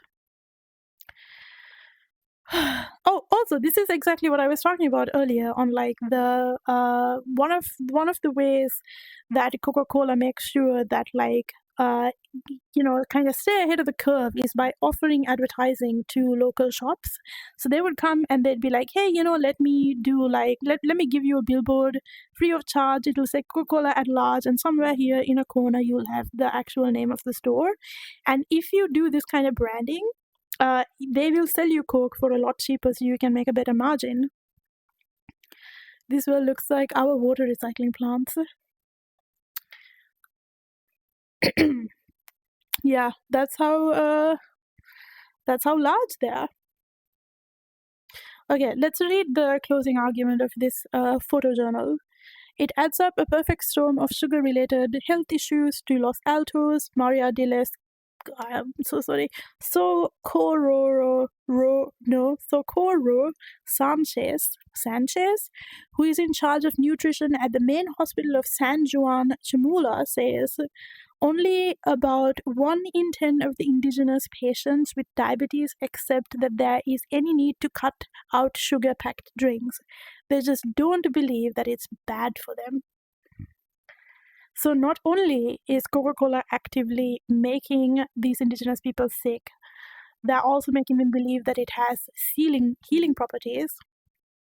And such a large population ends up with type 2 diabetes because of Coke. And when doctors tell them, hey, don't drink Coke, it's gonna kill you, they don't believe the doctors because it's supposed to be a healing potion that is celestially approved by their God. How fucking depressing is that? Right. I'm gonna switch on over.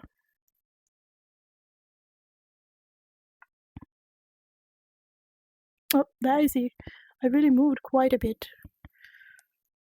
from my initial position.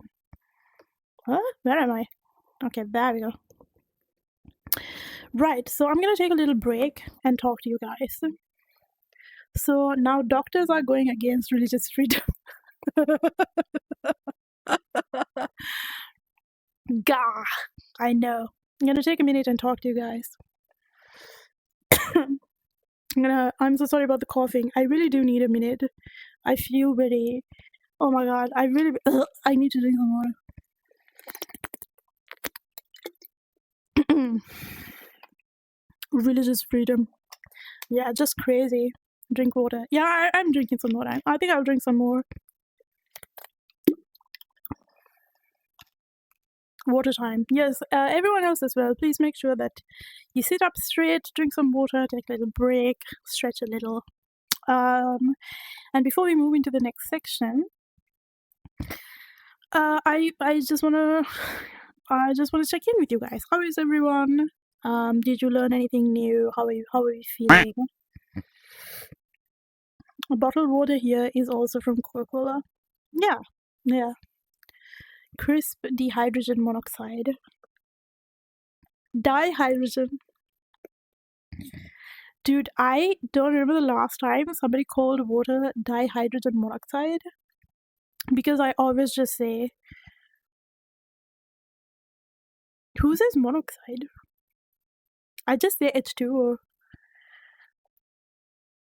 I don't know the last time somebody said dihydrogen monoxide for water. Anyway, that's the state of Mexico. I do want to point out that most of the articles we were referring to was a few years old, and I don't think people are longer interested in reporting the same thing, because I think back in 2017-18 this was kind of breaking global news. A lot of people were talking about this. I have a dihydrogen monoxide shield at the entrance. You never know. It's my favorite name for water.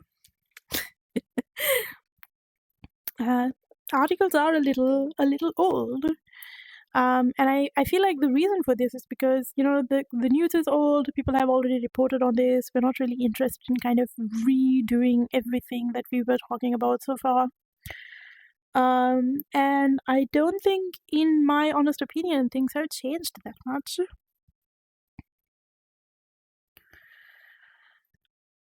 Oh, hi, Nebel. Welcome in. Did you go over the wartime articles yet? No, that is going to be the next section. We're going to talk about the war next. I just want to check in with everybody up to date with what's happening on Mexico, thanks to thanks to Coke.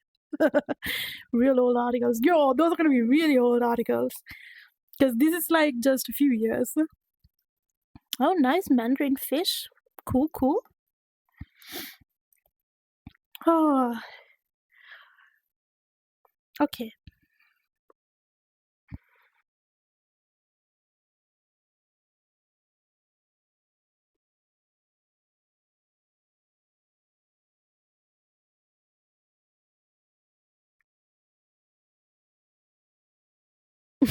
You're fishing too?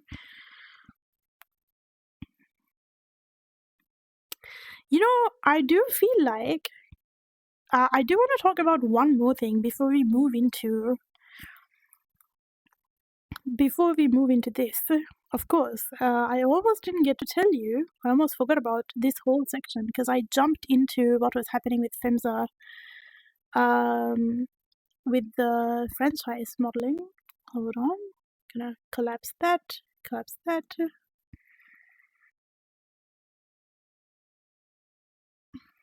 What do I feel like my points are missing? What's going on? Ooh, we are stacking epics tonight. You got another epic? Oh, that was Felix. Yes, I'm up to date on Mexico now, thanks to Felix's wife. How dare you! How dare you! How dare you! It's fine. Pride.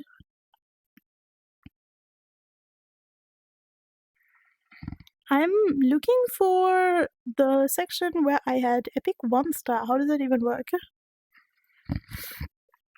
I don't know how fishing works. Oh, Nibble, you're sick. Yikes. Please do have a good night's rest. We have the franchise bottling model, which is what we were talking about. We talked about how it worked. FEMSA, history of FEMSA, impact of FEMSA in Mexico. Yes, we talked about that. Yes, here we are, the next section. Before we move into the World War II aspect, actually, oh no, TikTok is telling me I'm inactive again. Please stop. That's just not true. Stop. Okay, let's see. Right. We have another segment coming in. So, up until now, we were learning about what FEMSA is. I guess I really don't want to say we were learning. I really want to say, up until now, I was very happily goo goo gaga ranting about what was happening in Mexico, thanks to FEMSA. But it's also a little important that I talk about what exactly is historically important about Chiapas, which is where all of this drought and bottling plant is located. So we're going to look at something a little different from what we were looking at so far, but still might be interesting. Let me switch you on over to the weather, the weather channel. TikTok decides if I'm active if I have like the chat window on top of my other windows. And now the weather with Sajini. I should do like a weather intro, like da da da da da da da da da da da da, and now the weather, like a transition. Okay, but like okay, it's so hard to keep this like upbeat. Today in Mexico, not much rainfall and a lot of Coca-Cola. Oh my god. Okay, so this is a very, very detailed article about Chiapas and how it has continued to be an indigenous region. Well, actually, it's a state in Mexico. It's raining Coke. It's raining Coke. Drinking requires a license fee, though. Okay. And let me quickly show you what this article is about. We are looking at like, okay, what does Chiapas look like? What is the topological features of Chiapas? And which part of Chiapas had to do with the Mayan civilization? You have to keep in mind, like, these are so incredibly rich with history and like old civilization and like the culture of the indigenous people. Like, this is stuff that goes back so far to human civilization. And the Mayan periods, the Mayan languages, the dispersal of the Mayan languages. Oh, also, that's an interesting fact that I learned while I was like kind of doing the research for this episode. Apparently, not apparently, in Mexico, the main language is Spanish, right? And you might be wondering, oh, how is it Spanish? Oh, because the Spanish conquered Mexico and it was like a whole Spaniard thing and everybody started speaking Spanish in Mexico. But before that, they used to speak a lot of native languages. And those languages are the Mayan languages and also a lot of like languages that the indigenous people there speak. However, when you consider national statistics of the country, it is said that a large portion, I think somewhere here, they mention what the percentage is, but I don't think I made a note, so it is not available for me to tell you quickly. My cat's name is Maya. Aww. That's sweet, Kali. What a cute cat. Yes, so I do not have the percentage. I don't know. But it is basically said like this percentage of people in Mexico, who are mostly the indigenous community, are illiterate because they don't speak or read Spanish. Logic? I mean, it makes sense, but basically, it's really insane. Anyway, I hope we come across like the percentage. Anyway, this article goes through like the dispersal of Mayan languages and like, okay, these people went over here and over there they speak that language, over here they speak this language. And then we have like after the Spanish conquered Mexico, how like the land got divided into these districts, and there's also like under each like the Totsil Indians or like the ideally the Choi Mayans, and like all of these like communities that belonged to like different indigenous groups, and how they dispersed and languages they speak and where they went to, and all of that is kind of like really, really studied here. Not necessarily so important to like the whole Coca-Colonization part, but you have to keep in mind that these are the people that are victimized by Coca-Cola by kind of turning it into like a spiritual drink, and also the people that die from diabetes. These are the people that are heavily affected. Languages they speak and like as a percentage of all indigenous speakers, there's a lot of like census material in this article that I was going through, and I'm like, that's good. We know exactly who's getting affected by this stuff. Yeah, I have a really big bibliography at the end of it. But what I wanted to tell you is that there are reasons to kind of summarize this particular article. You know what? Let's kind of go back to the map that was made when the Spanish was conquering them. Going up, going up, going up. Here we are. Can I open it? Yeah. What happened? There we go. Okay, so there are few factors that contribute to Chiapas' economic hardships because Chiapas is actually among Mexico's poorest states with a GDP per capita of approximately 5,000, and that is almost half the national average of $10,000. So basically, if you kind of think of all of Mexico, which is the national average, if the national average of GDP was X, at Chiapas, it's half X. So they are very poor, one of the poorest states, and in contrast to kind of maybe compare one of the wealthier states, they make about $37,000 per capita, GDP wise. So it is really pretty apparent that in Chiapas there is like pronounced economic inequalities within Mexico.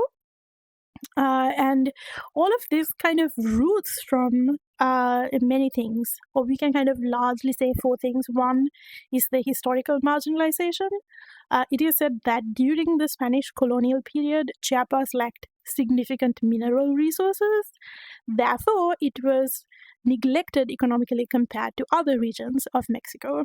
And there was also issues with land ownership and social structures because post-independence, basically after the Spanish said, okay, I'm fucking off from here, they had an oligarch system known as the Chiapas family that maintained the control over land and resources, kind of perpetuating the social inequalities and limiting economic mobility for indigenous communities. Then there was environmental challenges because one, we were learning that it's like a very arid zone, so if it doesn't rain, they don't have anything. And there was extensive cattle ranching that had led to deforestation. Cattle ranching itself can be like a whole thing we could dive into because like people basically cut down forests to like raise cows, which is really, really bad for like the environment.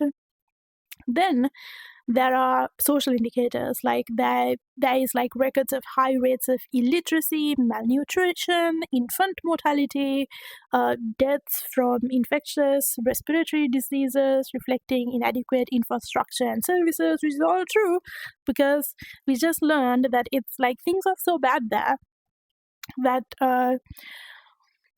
kids, with children, babies that are 6 months old are being fed Mexican Coke because they don't have water. So it is important to kind of, I think, also understand the historical context of why it is that the state of Chiapas was like so vulnerable to this kind of exploitation. Colonialism, everybody! Ding, ding, ding. Ding, ding, ding, ding, ding. Ding, ding, ding, ding, ding. Genshana, except it's not Genshana at all. They still do it in Brazil. Mike, thank you so much for the follow. Or am I misinformed? I'm not so sure about Brazil. I am not so sure. I cannot answer you. Now, here's the thing. I mentioned this before, but I'm actually incredibly misinformed about history. I make sure that everything I say is like based off of an article somebody who is credible wrote. I am not a history geek in any way. I just feel like it's important to feel or understand context before you get into like, like, okay, these people were exploited and you want to ask why, and I'm pointing at Coca-Cola and there were other reasons as well. I just don't want to leave anything behind. Okay, so we're going to take a little break, run a few ads. Okay, we're going to switch on over with TikTok first. Give me a minute. Oh, first things first. Let me go on over here. Okay. I need to hold on. Stop the music here. Go on over here. Switch on over to the opening video. There we go. Please enjoy this. And I will be back shortly after the bathroom break.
Alright, I am back. Let me get the music back on. Here we are. Alright. I think we had a good session today. I'm very happy with everything that I managed to share with you. However, I do feel quite exhausted. Because this is like, I feel like I could talk for another 2 hours, but that would be bad for my throat because like I already kind of feel like, okay, this is getting a little painful. So I think I will do the rest of this. Which let me do a quick rundown of what we have coming up. I also have you open on Twitch and your eyes are full of light there when the camera falls on you. My eyes are full of light. Yeah, I have beautiful eyes. I do have beautiful eyes. I will do a quick sneak peek of something that's going to come up in episode number 2 of Backlog. Hi, welcome back. Okay. Alright, we're going to do a sneak peek of episode number 2. You know what? It would be fun if I show you. You know, show don't tell, right? That's what they say. Show don't tell. Okay, let's read this section. Similarly, but can you see? Should I zoom in further? I think you can see. Similarly, when the Berlin Wall fell in November 1989, the Coca-Cola people were there. They were passing out free six-packs.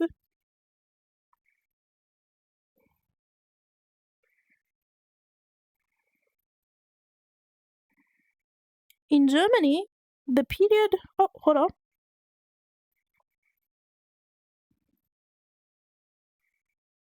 Here we are. Yes, that's the right one. In Germany, the period presented marketing problems. At the 1936 Olympics in Berlin, Adolf Hitler, a health faddist, insisted that every bottle of Coke have a caffeine warning label. The same year, Anti-Semitism hurt sales when a German competitor stole some kosher Coke bottle caps and urged consumers to avoid the Jewish American drink. To counter this, Coke's German branch passed out sodas at Hitler Youth rallies and displayed huge swastikas at bottling conventions. And you may be wondering, the start of Fanta. Oh no, yeah, yes, you're locked in. This is an article written in 1993 by the New York Times. Thank you for the stuff today. I feel more knowledgeable about Coke sus practices now.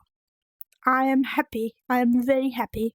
This makes me really incredibly so happy. So that is a sneak peek of what's to come next week, Sunday, around this time. Okay, here's a question. Raise of hand, everybody. If you prefer I do this session earlier, raise of hands if you prefer I do this earlier on Sunday and not so late. Keep up the great energy again. Have a good stream. Thanks, PP. Raise of hands, everyone. If you think I should do, if I should do backlog earlier, if I should start backlog earlier. No raise of hands. It seems you're all comfortable. I do want to share with you, I'm gonna keep backlog on YouTube, not here on Twitch. Because this is, I guess, thank you for the quack. But did we hear the quack? I didn't hear the quack. It should work. Quack didn't work, did it? No, that was 22 minutes ago. What the hell am I looking at? Anyway. Okay, so there is no raise of hands. Timing is fine for you. Okay, perfect, Will. Fanta gonna be the good child, I hope. No, Fanta is really bad.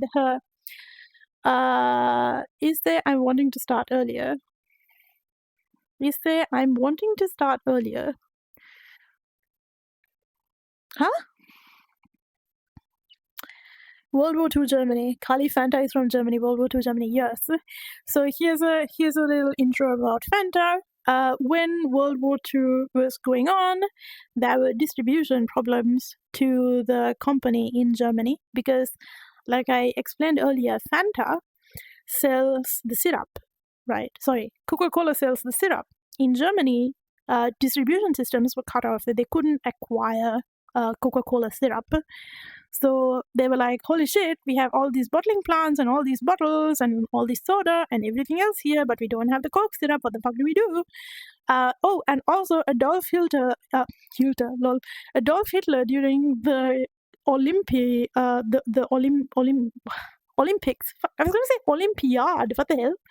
During the Olympics was like kind of bashing us for having too much caffeine. So how about we make a fruit drink? Was what the CEO at the time thinking, and gave birth to Fanta. And it was supposed to be, I'd say I'm wanting to start earlier. I also feel like I can start earlier. There's no reason for me to wait until 7. So I will move up backlog. Those of you who are interested, who are maybe new here, here's a little introduction. My name is Sajini. I'm a graphic designer. I worked in advertising for about 8 years. I didn't just work as a designer. I worked as an art director. I worked as a planner. I worked as a strategist. So I got pretty well-rounded exposure to the industry, and I was very lucky to have that at my age because I was pretty young. And Backlog is what you are watching right now, is pretty much what the name stands for. A bunch of things that I have gathered over time that I really, really want to talk about, but I don't know who the fuck do I talk to, but I'm a streamer now, so I talk to you guys. I like fucking dump all of my information on you. Things that I have gotten hyperfixated on some time ago, or whatever I haven't made notes on. I could open like 20 different Google documents right now about like random ass things, and all of those things will be talked about during Backlog, and that's what Backlog is supposed to be. I did low-key overestimate how long I'd be able to. This is conspiracy. It's not conspiracy. It is factual. It is resourced. It is linked. All the show notes are available for you to check out yourself. None of this is like conspiracies, controversies, nothing of the sort. All of this is real things that happened, factual. Yeah, not conspiracies. And that's what Backlog is. As for the most part, I do like co-working streams where I do designs, I draw art, I make YouTube videos, I edit TikToks, yeah, stuff like that. And then I also do Q&A sessions with other VTubers just to learn about what their VTubing journey is like. Most of the time, they're like other VTubers who have been doing something on the regular, and I'm just like happy to meet them and talk to them and ask them questions about what their journey has been like. And that program is called Bit by Bit, and it happens on Saturdays. I want to say it happens every Saturday, but it doesn't. It's a lot of work to put one of those programs together. So we are lucky if we get 2 episodes a month. Honestly, I remember. Wow, it's a sub party. Let's go. It's a sub party. Thank you. Thank you for the gifted, Blade. Please do share your thanks with gifted. With Blade if you received the gifted. Yeah, can we have a W Blade in the chat? Thank you so much. I remember watching so much History Channel and history of many things, so I feel you when you want to share. I just love hearing all this. Perfect. Yeah, so many things that I've kind of hyperfixated on as my journey, as I worked as a graphic designer and an artist in advertising. Of course, I felt like there are many things I want to talk about. I just felt Coca-Colonization has to be the first one. It just felt very appropriate. Thank you, Chaos, for the W. All right. I am so very happy to have all of you join me today. Hi, Money. Hello again to you. I'm very happy to have all of you join me today. I hope you are having a wonderful day. I hope you felt like you learned something. Even if, okay, I think here's the thing. I don't think necessarily it was my objective to teach you something new. It's still more important, I think, if you could, hey, like these hazy things that you have maybe heard in the periphery somewhere, if I could come in here and like connect those dots for you, I think that would be nice. I think that would be something that I would like to do. I'm like the dot connector, planner, strategist, something that I enjoy doing. But please do look forward to the next episode. It's going to be a little bit more intense. And it's not going to be 4 hours long because turns out I can't talk for that long. Especially kind of in this barrage kind of way that I'm doing right now. We haven't seen in a while. Yeah, that's true. How are you doing, Money? I'm just wrapping up actually. So, yeah, so that's the plan. Next stream is going to be on Tuesday. If you have, closing notes, if you have subscribed on Twitch, do consider joining my Discord server. All of the projects I work on, I kind of talk about on the daily, hey, this is the thing that I'm working on today. So if you're interested in kind of knowing what the hell I'm doing on the daily, consider joining my Discord server. There is a section for subscribers only. I hope you enjoy my little updates over there. And again, everything I talked about is available in the show notes. Type exclamation show notes in the chat and you'll be sent over to my Ko-fi, where it's accessible to everyone. It's not a subscriber thing. There's a blog post with all of the notes for today. Silla Galvis, hello. Welcome in. I hope I didn't butcher your name, but it's a very long name, so I'm just going to call you Silla if you don't mind. Silla, welcome in. But I'm coming at the end. You just got chicken nuggets? Oh, that is nice. I'm hungry. I'm looking forward to dinner as well. Just call me Louis. Okay, fine. I was gonna say there's no way I call you Louis, but the end of your name is Louis, so I can do that. Okay, because like people come and they have like a username that's completely different to their name and they're like, hey, call me this and that. And I'm like, how will I ever? Yeah, let's go. Chicken nuggets. Okay, let me have a quick look at who is it I can send you over to before I really wrap up.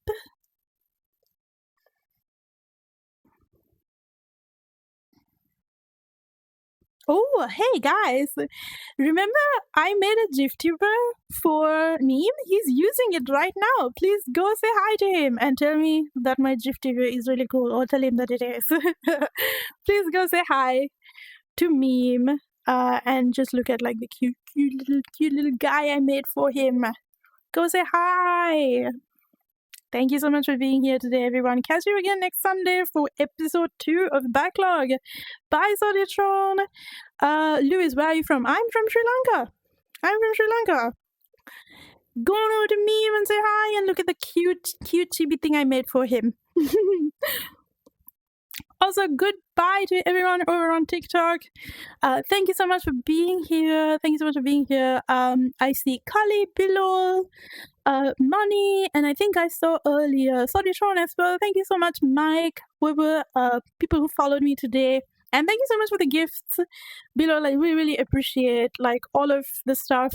Kalo, Carrot, below, thank you for the hand hearts, and the hat and the samba and the play for you. I really appreciate you. We'll catch you again next time. Thank you so much, and goodbye, everyone. Goodbye, everyone. Catch you again in the next episode.